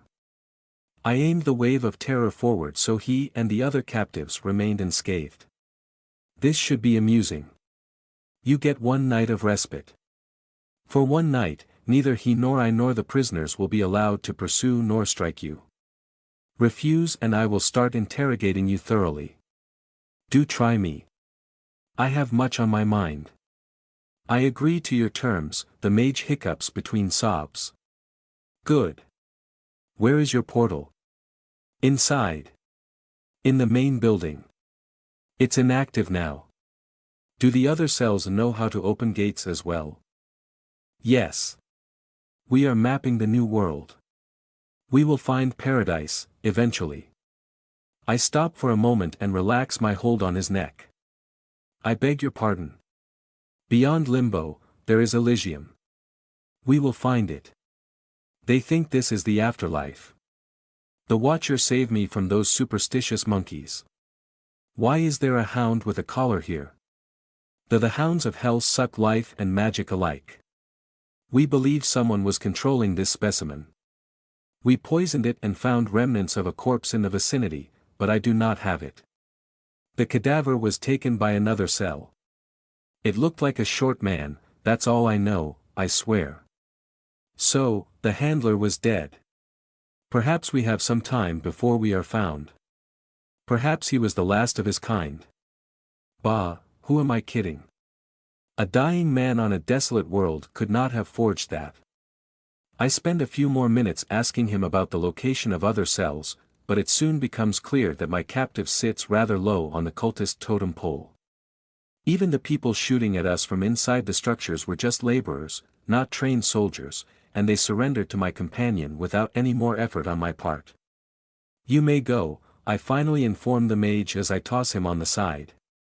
By the time I was finished, Sheridan had already freed the surviving abductees and gathered them in a semblance of order. Many of them were staring at me with the wariness that comes from seeing a young woman lifting a fully grown adult with one arm before discarding him without effort. Despite everything, the ranger still walks up to me. Guess you fulfilled your end of the bargain. Can't say that I'm looking forward to mine. Oh, don't be dramatic. I will not ask you to do anything too unsavory. We might even save some mortals, I declare with some annoyance as I watch the back of my fleeing would-be dinner. It does not feel right to let him go, the ranger grumbles. Indeed not, Sheridan. Fortunately, My kind loves few things more than semantics, and giving our prey false hope. I whistle. It takes half a minute for a familiar voice to emerge from behind me. Your will, Miss Ari. Do you see that man running down the ravine? Yes, mistress. Kill him.